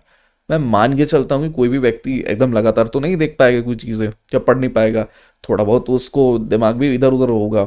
तो आप मोटा माटी 70 से 80 दिन का जो कार्यकाल है वो फर्स्ट रीडिंग के लिए मान सकते हैं। फर्स्ट रीडिंग के बाद फिर आप सेकंड रीडिंग करते हैं तो वो लगभग हाफ या कम समय लगता है। मान लीजिए 100 दिन आपको पहले बार पढ़ने में लगा, तो दूसरे बार पढ़ने में जो आपको समय लगने वाला है वो अपेक्षाकृत बहुत कम लगता है। मान लीजिए आपने 100 दिन पहले बार में पूरी पढ़ाई कंप्लीट की, सिलेबस पहले बार पढ़ते समय कुछ समझ नहीं आएगा। अब ये भी समझ आए, तुम में से आधे लोग ये करते आ रहे हैं कि ये भी पढ़ लेंगे वो भी पढ़ लेंगे, ये भी समझ आ जाएगा वो भी समझ आ जाएगा। भगवान नहीं हो, टॉपर से भी नहीं होता है चीज़ें, एक बार में नहीं होगा, एक बार में परफेक्ट नहीं बनने वाले हैं। तो सब शुरू में पढ़ोगे ना तो चुपचाप शॉर्ट नोट वगैरह बना के, जो जैसे मैंने बाकी वीडियो में एक्सप्लेन किया है कि मेंस वगैरह के लिए नोट्स बनाओ तो कैसे होने चाहिए, आपने अगर वो देखे हो तो बेटर है, वरना ये पूरी सीरीज आप देखिए। और लाइक सब्सक्राइब तो करते ही रहते हो आप लोग, वो ज़रूर करिएगा, उससे ज़्यादा फायदा आपको मिलेगा। पहली बात है कि आप जब भी नोट्स बना रहे हैं तो नोट्स कंप्लीट अगर आपके पास है, पहले टाइम में सिर्फ नोट्स बनाइए। और मैं एक प्यारा सा एग्जांपल, खाने पीने वाला आदमी, खाने पीने का आशय अच्छी चीज़ें, बुरी चीज़ों को मैं मना कर रहा हूँ। तो मटर आलू की जब सब्जी हम लोग बनाते हैं तो जिस प्रकार से मटर को हम लोग पहले छील के अलग से रख देते हैं और उसके बाद जब सब्जी बनती है तो हम लोग एक साथ मटर डालते हैं और फिर उसको पकाते हैं तो वो अच्छे से पकता है। अब आप एक स्थिति मानिए कि आप एक एक करके मटर छील रहे हो, साथ में पकाने की कोशिश कर रहे हैं, तो कुछ मटर जो है ज़्यादा पकेंगे, कुछ जल जाएंगे, कुछ बिल्कुल कच्चे रह जाएंगे जब तक आपकी पूरी सब्जी बने। तो सेम टाइप की चीज़ें हैं जो इसमें मटर का एग्जांपल जो मैं ले रहा हूँ सिलेबस कंप्लीट करने के बारे में।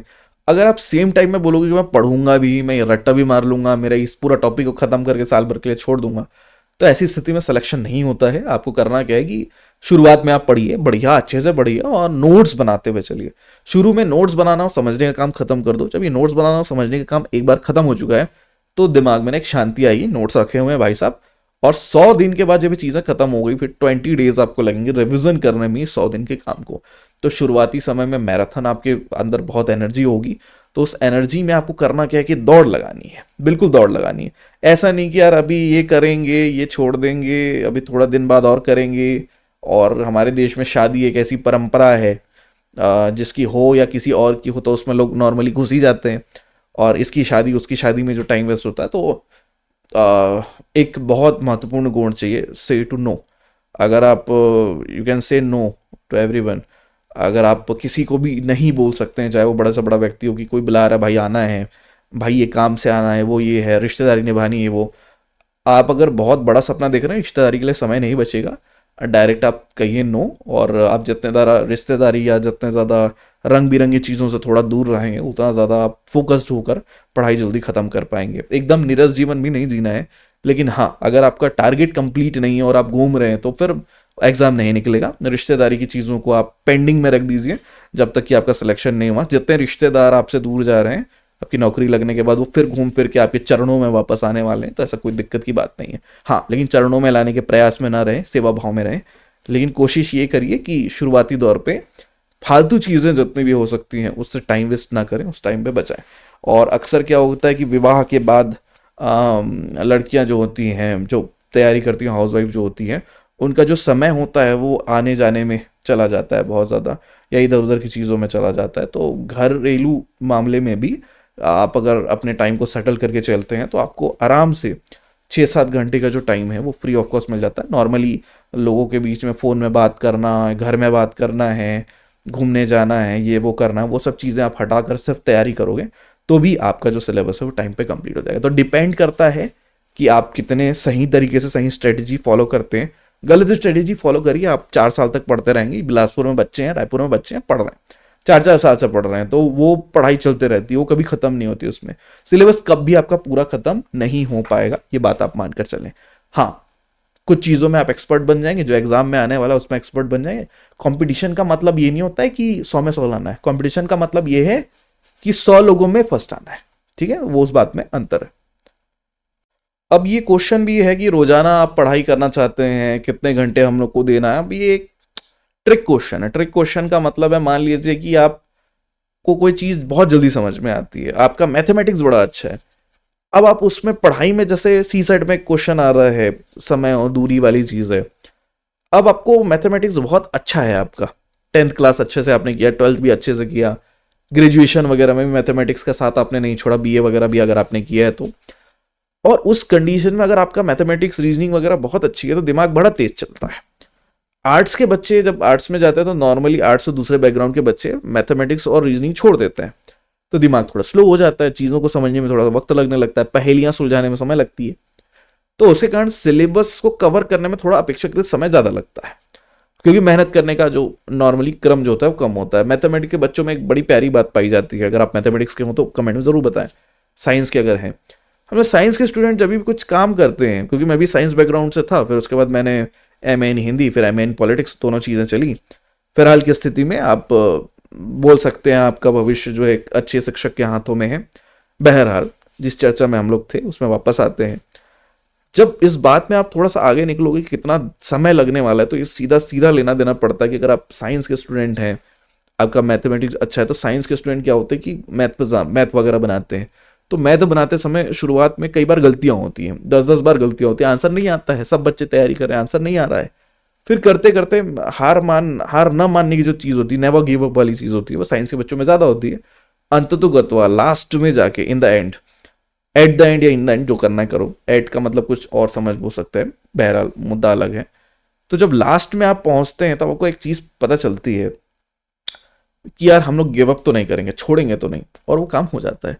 तो सिलेबस में यही है कि जब आप बैकग्राउंड अच्छा नहीं होता है, 10वीं 11वीं 12वीं में मार्क्स अच्छे नहीं आए होते हैं, तो आप तैयारी जब शुरू करते हो ना, तो एक टाइम आता है, फिर थोड़ी देर बाद महसूस होता है यार ये हम लोग पढ़ तो रहे हैं, बस समझ नहीं आ रहा है, और समझ नहीं आ रहा है तो हम लोग फिर गिव अप कर देते हैं।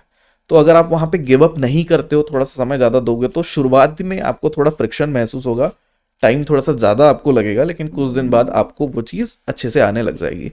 तो जिन बच्चों का बैकग्राउंड थोड़ा अच्छा नहीं है, उनको मेरे विचार में 7 से 8 घंटे पढ़ना चाहिए, वो भी अलग अलग टाइम पे, ऐसा नहीं कि एक साथ ही पूरा पढ़ लीजिए।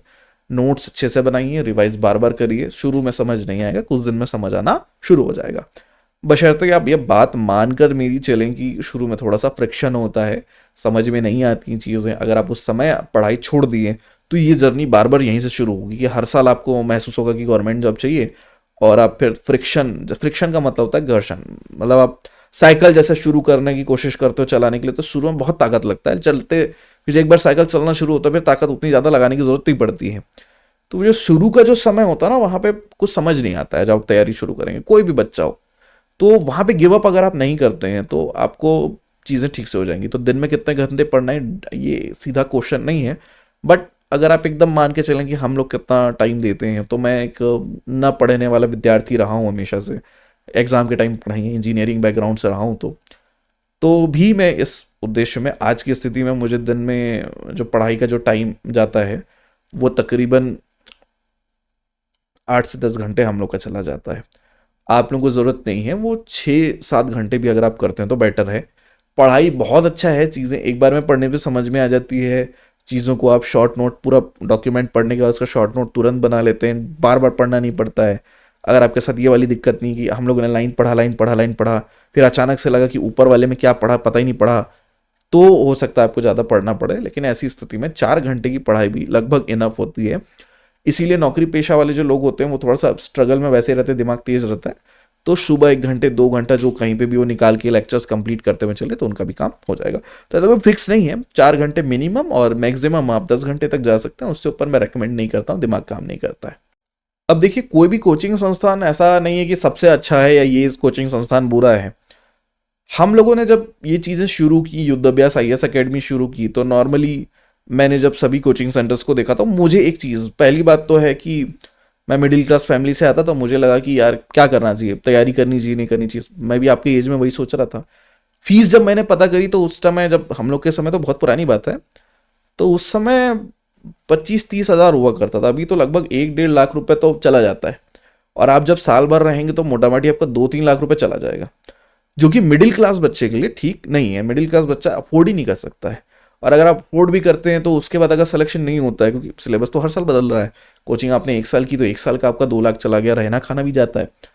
इसीलिए मैं रेकमेंड नहीं करता हूँ आप अब कोचिंग करिए, कोचिंग करने की उतनी आवश्यकता नहीं है अगर आप मिडिल क्लास से हैं तो।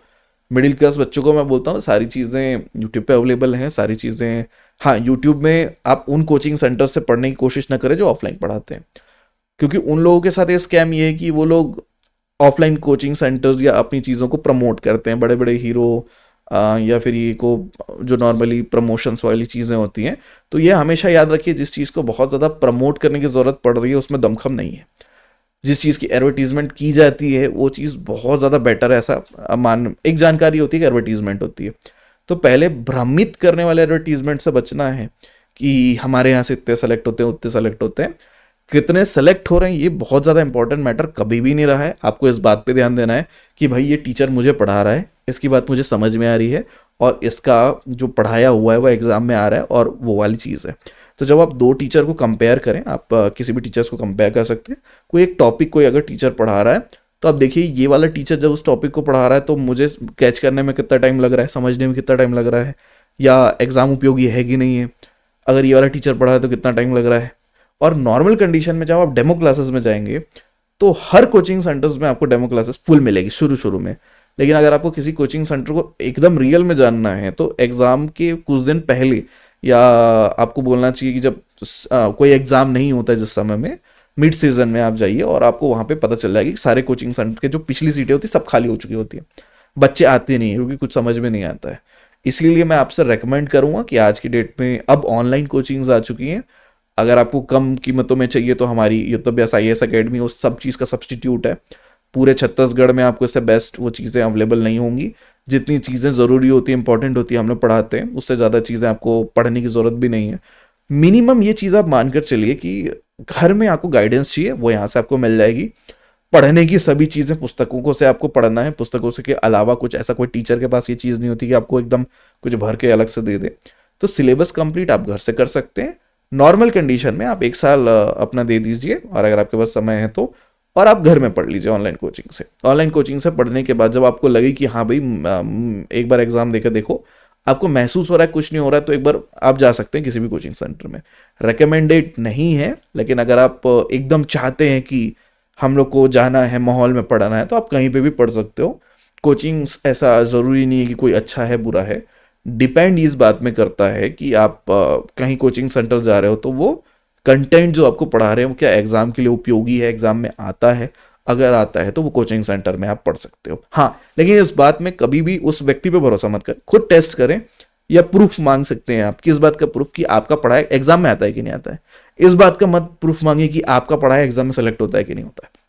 उस बात का अंतर ये है कि जितने बच्चे सेलेक्ट होते हैं वो उनका बैकग्राउंड बड़ा अच्छा होता है। कोचिंग सेंटर्स में आप जब देखेंगे तो अगर आप मिडिल क्लास बच्चे हैं तो ये गेम, आप इस गेम में मत फंसिए। आप सबसे पहले ये चीज़ चेक करिए कि आप जिस भी कोचिंग सेंटर में पढ़ना चाहते हैं उसमें पास्ट में जो उन्होंने पढ़ाया है, कहीं पे भी वीडियो लेक्चर में आप जाकर पूछिए, या उस टीचर से आप पूछ सकते हैं कि आप जो पढ़ाते हैं, आप जिस सोर्स को बताते हैं उस सोर्स से ही एग्जाम में क्वेश्चन आते हैं तो एक आध आप उसका प्रूफ दिखाइए। जैसे कि नॉर्मल कंडीशन में मैं जो होता हूँ, मैं आपको कभी भी ये नहीं बोलता हूँ कि आप मेरी कोचिंग सेंटर्स की बुक खरीदें, मुझसे में से क्वेश्चन आएगा। मैं ये बोलता हूँ कि हमारी ई बुक से आपका बेस बन जाएगा।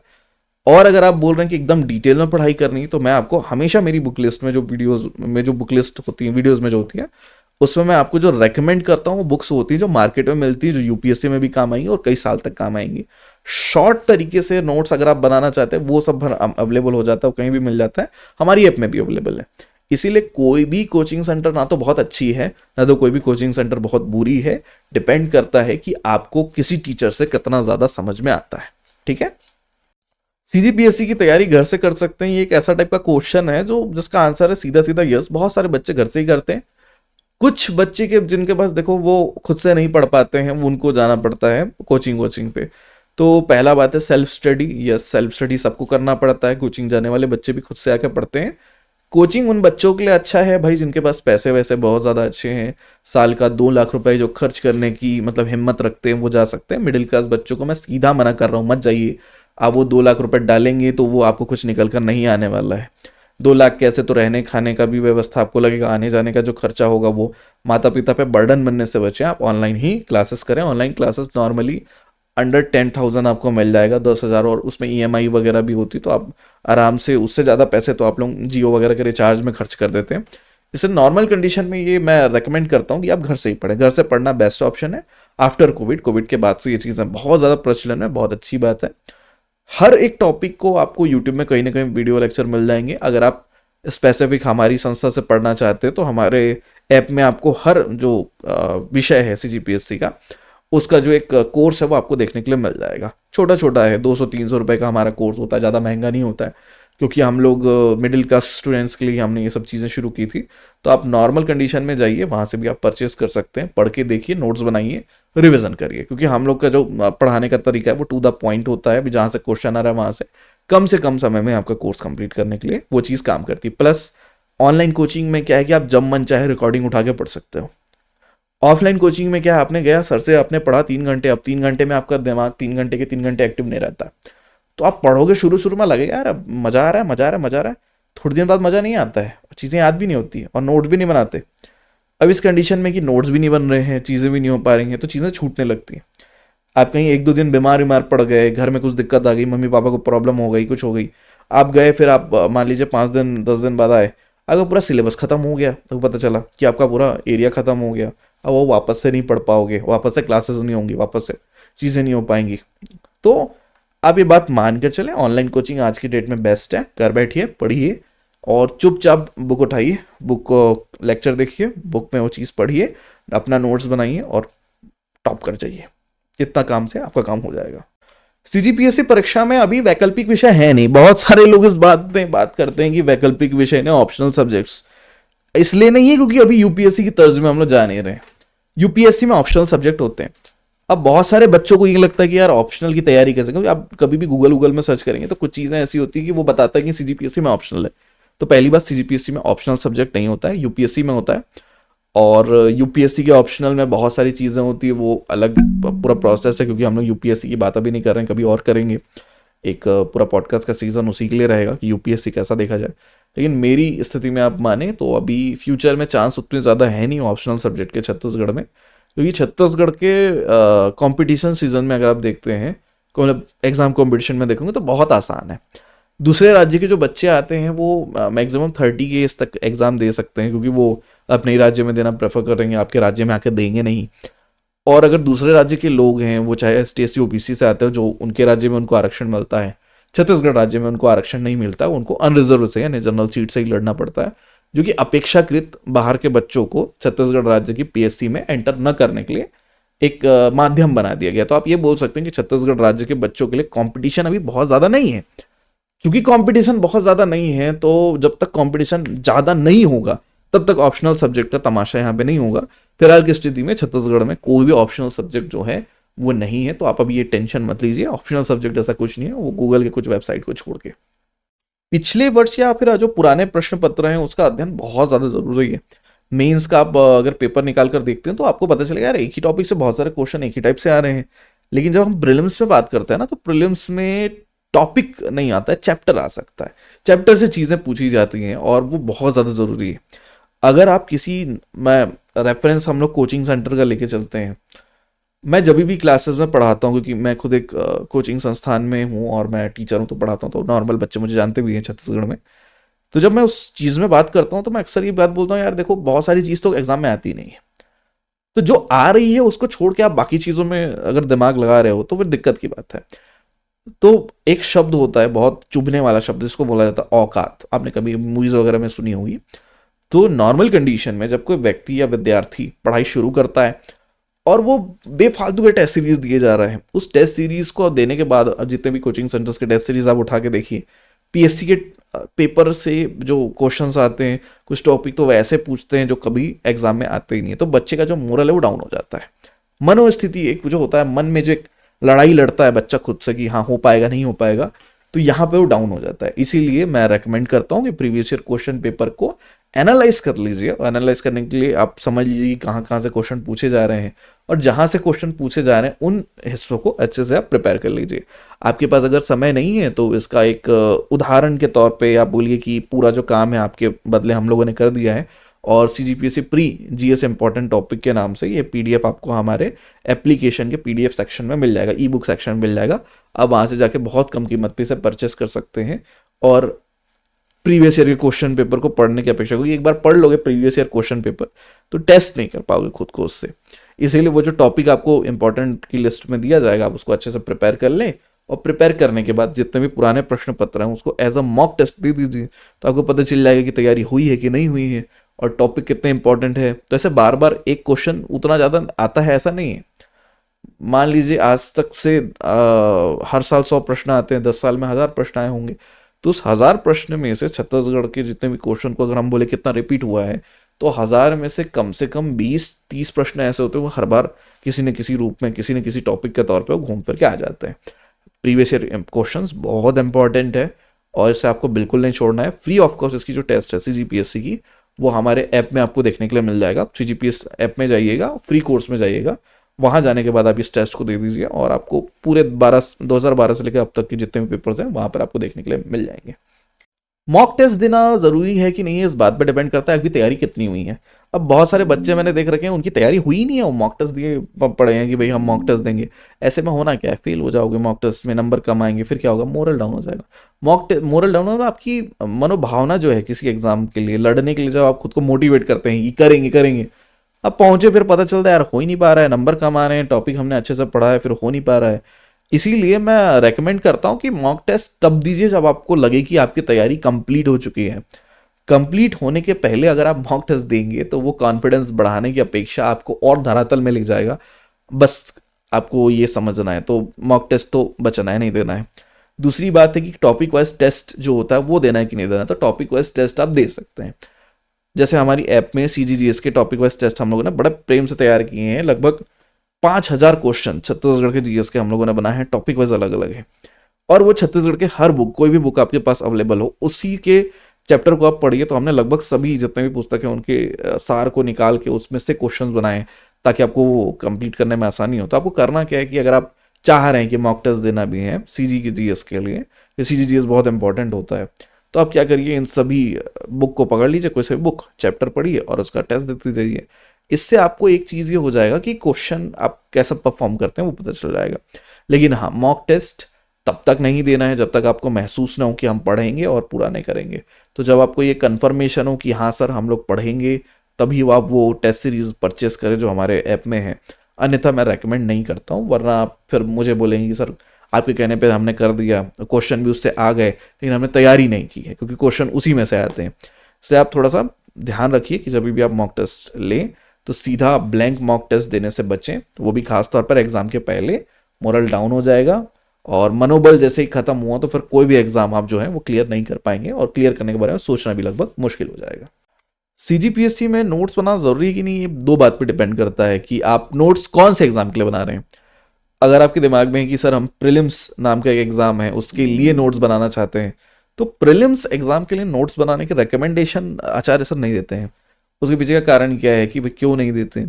भाई प्रीलिम्स एग्जाम आपका ऐसा एग्जाम है भाई, ऊपर क्वेश्चन है नीचे आंसर है, तो उसको आपको ट्रिक से याद करना होता है। सभी के सभी क्वेश्चन, मैक्सिमम क्वेश्चन ट्रिक से याद करने होते हैं। सभी टॉपर्स यही करते हैं और जिन बच्चों तक वो ट्रिक वाले टीचर नहीं पहुंच पाते, दिक्कत हो जाती है।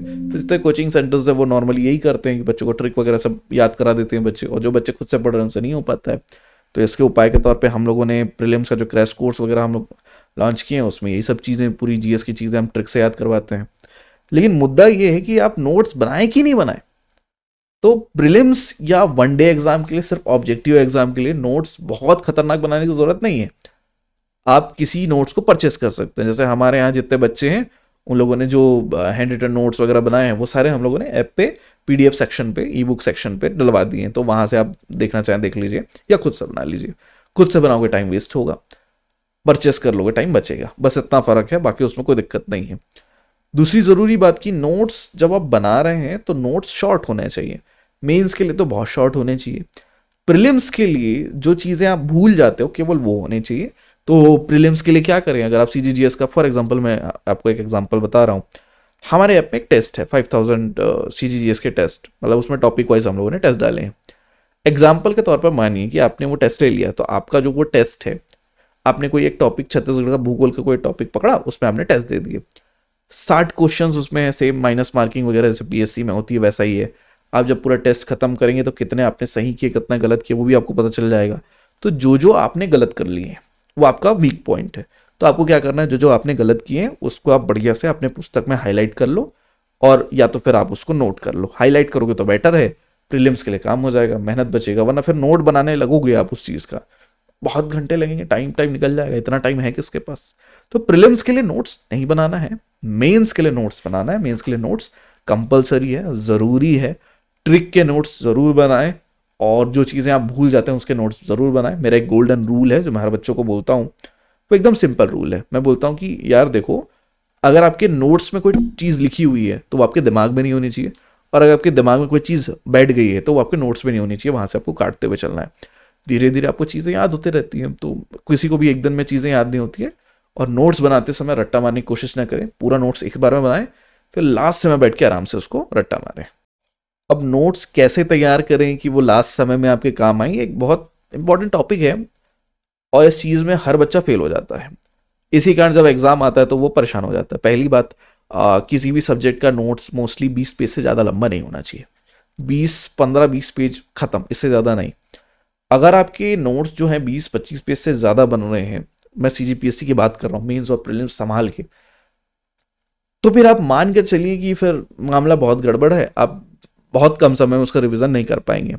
अंतिम समय में हमारे पास जो नोट्स होने चाहिए टोटल सभी सब्जेक्ट का मिला के, वो 100 या 150 पेज से ज़्यादा का नहीं होना चाहिए। ये तभी हो सकता है जब आप प्रिंटेड नोट्स यूज़ करते हैं जो छोटे फॉन्ट में होते हैं, तो वो हम लोग ऐप में डलवा रखें।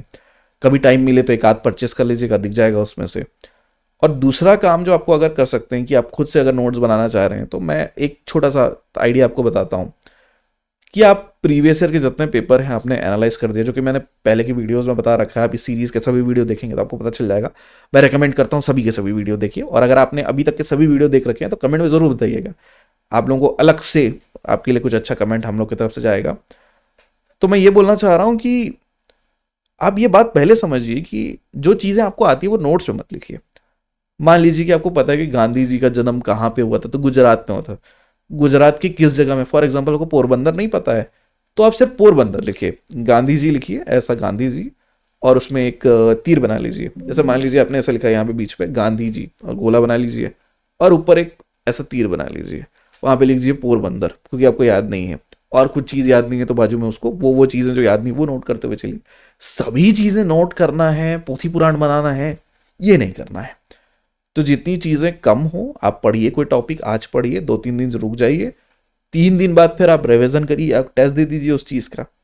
अब टेस्ट देने के बाद आपको पता चला यार ये मेरे से नहीं बन रहा, ये टॉपिक में मैं कमज़ोर हूँ, तो जो जो चीज़ें आपको नहीं समझ आ रही है उसकी नोट्स बना दीजिए। रिवीजन कंपलसरी है, जब तक रिवीजन नहीं करिएगा तब तक एक टाइम ऐसा आपको महसूस होगा अरे इतना सारा चीज़ तो हम लोग पढ़ रहे हैं, जा कहाँ रहा है। तो रिवीजन करोगे, हर 3 दिन में रिवीजन सेम टॉपिक ही करते रहो। फर्स्ट डे टॉपिक को पढ़ने में मान के चलिए 1 घंटा लगा, दूसरे दिन उस चीज़ को रिवीजन करने के लिए बमुश्किल 5 मिनट लगेगा, और ये 5 मिनट का जो काम है वो आपको देना पड़ेगा, और बिना दिए काम नहीं हो पाएगा। इसलिए रेगुलर बेसिस में शुरू में ज़्यादा पढ़िए, नोट्स ज़्यादा बनाइए, और धीरे धीरे कुछ दिनों बाद रिवीजन ज़्यादा करिए, पढ़ना थोड़ा सा कम कर दीजिए। तो इस तरीके से आप करेंगे, नोट्स वोट्स बनाएंगे तो काम बड़ा अच्छा चलेगा। नोट्स बनाने के लिए A4 पेपर का यूज़ मैं अपने स्टूडेंट्स को करवाता हूँ, वो बहुत सफल हैं उस मामले में। A4 पेपर जो होता है वो 500 का बंडल आता है, टोटल 500 पेजेस का, आगे पीछे मिला के 1000। तो उसको आप एक बार खरीदेंगे तो पूरे पीएससी के लिए नोट्स बनाने का काम हो जाएगा। कई अलग अलग पेन का यूज़ करिए, हैंड राइटिंग बड़ी अच्छी बनाइए। हैंड राइटिंग जितनी ज़्यादा आपकी अच्छी बनेगी उतना ज़्यादा उसको देखने का मन करेगा और पढ़ने का मन करेगा, वरना पढ़ाई का मन बिल्कुल नहीं करेगा। और बिल्कुल नहीं करेगा तो फिर नोट्स चाहे जितना भी बना लीजिए, बाद में फिर देख रहे हैं कि कौन से सिंधु घाटी की सभ्यता के नोट्स हमारे हाथ पड़ गए हैं, समझ ही नहीं आ रहे हैं। उससे बेटर है कि थोड़ा सा बनाते समय अच्छे से बनाइए। प्रीलिम्स के लिए एनसीईआरटी की किताबें बहुत ज़रूरी मैं मानता हूँ, लेकिन कभी कभी मैं ये बोलता हूँ कि आप पहले में, जैसे आपने पूरी हमारी वीडियो सीरीज ये वाली जो सीजीपीएससी गाइडेंस की आपने देख रखी है, तो आपको पता होगा कि मैं बोल रहा हूँ कि 3 हिस्सों में टॉपिक को बांटना है। अगर आप नहीं समझ पा रहे हैं तो वो वीडियो जाकर ज़रूर देखें। लिस्ट में है हमारे। तो जब आप 3 टॉपिक में बांट लेते हैं, ग्रीन, येलो और रेड, नॉर्मली रेड वो टॉपिक्स है जो आपको बिल्कुल नहीं आते, ग्रीन वो है जिसके बारे में आपको बहुत कुछ पता है। तो जब एनसीईआरटी आप पढ़ो तो ऐसे टॉपिक्स जो हैं उसको, जैसे 11th-12th की एनसीईआरटी कुछ चीज़ों के लिए काम कर जाती है, पहले 11th-12th पढ़ लीजिए, अगर समझ नहीं आ रहा है तो छोटे क्लास में आ जाइए। एनसीईआरटी कहाँ मिलेगी? नीचे टेलीग्राम का हमारा लिंक आपको डिस्क्रिप्शन में मिल जाएगा इस वीडियो के, वहाँ आप जाइए और बड़े आराम से आप वहाँ पे बोलिए कि हमको डिस्क्रिप्शन में जैसे आप लिंक पे जाएंगे, क्लिक करेंगे, टेलीग्राम ज्वाइन करेंगे, वहाँ पे बड़े अच्छे से जमा हुआ है, वहाँ से आप पढ़ लीजिए। तो प्रीलिम्स के लिए एक बेस आपको बन जाएगा। दूसरी बात है, जब आप पढ़ोगे तो बहुत सारे क्वेश्चन डायरेक्ट प्रीलिम्स में जो है एनसीईआरटी से आते हैं। भविष्य में सीजीपीएससी यूपीएससी के तर्ज में धीरे धीरे बदल रहा है, तो पैटर्न बदलने के कारण बहुत ज़्यादा चांसेस अब और बढ़ रहे हैं कि अब एनसीईआरटी से अब प्रश्न ज़्यादा हैं। अभी तो आते ही हैं, भविष्य में और ज़्यादा आएंगे। तो जो बच्चे फ्री में या कम खर्च में एक ऑथेंटिक सोर्स से, ऑथेंटिक मतलब विश्वसनीय स्रोत से पढ़ना चाहते हैं, उनके लिए एनसीईआरटी कंपलसरी है। एनसीईआरटी छोड़िए मत, एनसीईआरटी सार वार में अपना टाइम वेस्ट करने से बच्चे, उसका कोई खास मतलब है नहीं। अब निबंध लेखन सीजीपीएससी मेंस में ही है, अब कहीं और नहीं है, पता चल रहा है। प्रीलिम्स में निबंध लेखन पढ़ने लगे तो दिक्कत हो जाएगा। निबंध की अधिकांश टॉपिक जो होते हैं वो मुख्यतः आपको देखने के लिए मिलेंगे करंट अफेयर के। करंट अफेयर के कुछ ऐसे मुद्दे जो ज्वलंत मुद्दे हैं, जैसे स्त्री के विमर्श, स्त्री के ऊपर कोई बात हो रही है, घरेलू हिंसा संबंधित मामले, कुछ चीज़ें चल रही हैं, तो उसमें कुछ चीज़ें ऐसी कि दहेज प्रताड़ना एक बहुत खतरनाक चीज़ है, उस पर कुछ आपको कभी चीज़ें पूछ लिया, तो वो एक है स्टैटिक टॉपिक जो कि है, आप कभी भी उसको प्रिपेयर करें तो बन जाए। हाल ही वर्षों में पीएससी के पैटर्न में अब स्टैटिक टॉपिक कम आ रहे हैं, मतलब जिसको आप पढ़ लिए, एक बार तैयार कर लिए, उस पर निबंध आ गया, ऐसा नहीं। अब निबंध ऐसे आ रहे हैं जो कि थोड़े से करंट अफेयर से जुड़े हुए हैं, जैसे अभी कुछ दिन पहले यूक्रेन और रसिया का जो युद्ध है वो चल रहा है, तो उस पर प्रश्न आपसे पूछ लिया गया निबंध के लिए।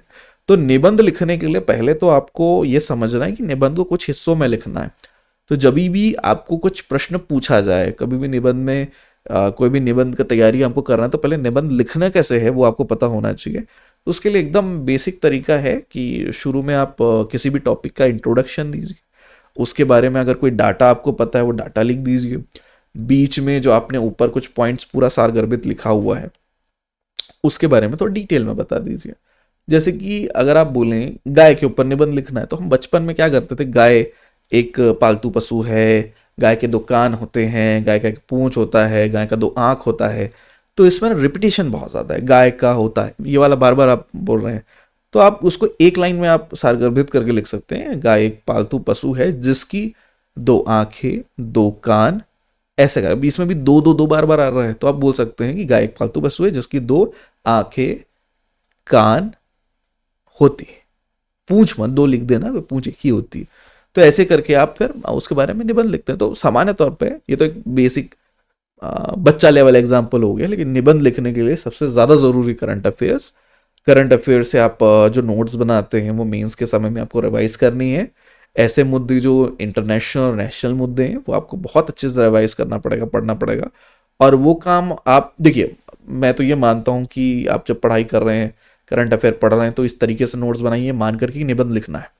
अगर आप ये सोच के चल रहे हैं कि यार निबंध तो मेंस में लिखना है, बाद में देखेंगे, तो इसका मतलब है आप खुद को शुरू से ट्रेन करो कि निकलेगा तो नहीं इस बार हमारा, प्रीलिम्स निकलेगा तभी तो मेंस लिखेंगे। तो अगर मेंस के लिए आप चीज़ें को टाल रहे हैं, इसका मतलब आपको खुद के ऊपर कॉन्फिडेंस नहीं, और खुद के ऊपर कॉन्फिडेंस ना करना दुनिया का सबसे बड़ा पाप है। तो इस पाप से बचें तो शुरू से आप नोट्स बनाते हुए चले।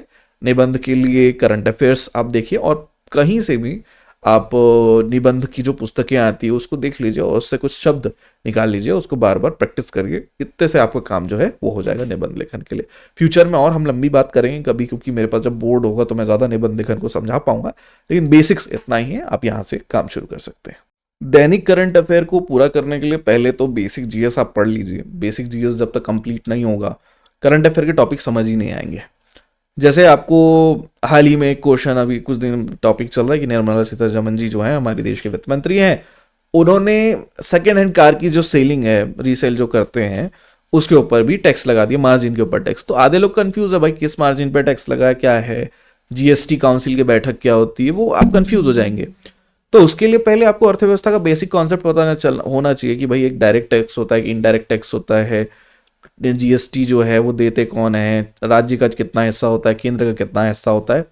तो ये सब चीज़ें स्टैटिक हिस्से हैं। स्टैटिक मतलब भाई आपको पढ़ना पड़ेगा, थोड़ा सा जानकारी है आपको, नॉर्मल जगह से होगी। तो एक बेसिक जानकारी, ये नोट्स वगैरह जो हम लोग देते हैं कहीं से भी आपको पता चल जाएगा, गूगल में भी सर्च करोगे तो मिल जाएगा, कोई बहुत बड़ी बात नहीं है। इसलिए पहले एनसीईआरटी या कोई भी चीज़ से आप क्या करिए, अपना बेसिक बना लो। बेसिक बनाने के बाद जैसे ही आप साथ साथ बेसिक बनाने के साथ साथ आप जब पेपर में पढ़ोगे कोई भी टॉपिक जो आपको लगे कि ये किसी भी तरीके से करंट अफेयर जो है वो किसी महत्वपूर्ण व्यक्ति से जुड़ा हुआ है, तो आप सर्च करिए कि वो व्यक्ति महत्वपूर्ण क्यों है, उसने क्या ऐसा काम कर दिया कि महत्वपूर्ण कैसे बन गया यार। हम भी तो कुछ करते हैं, हम क्यों महत्वपूर्ण नहीं है, वो कैसे महत्वपूर्ण हो गया, ये समझ लीजिए।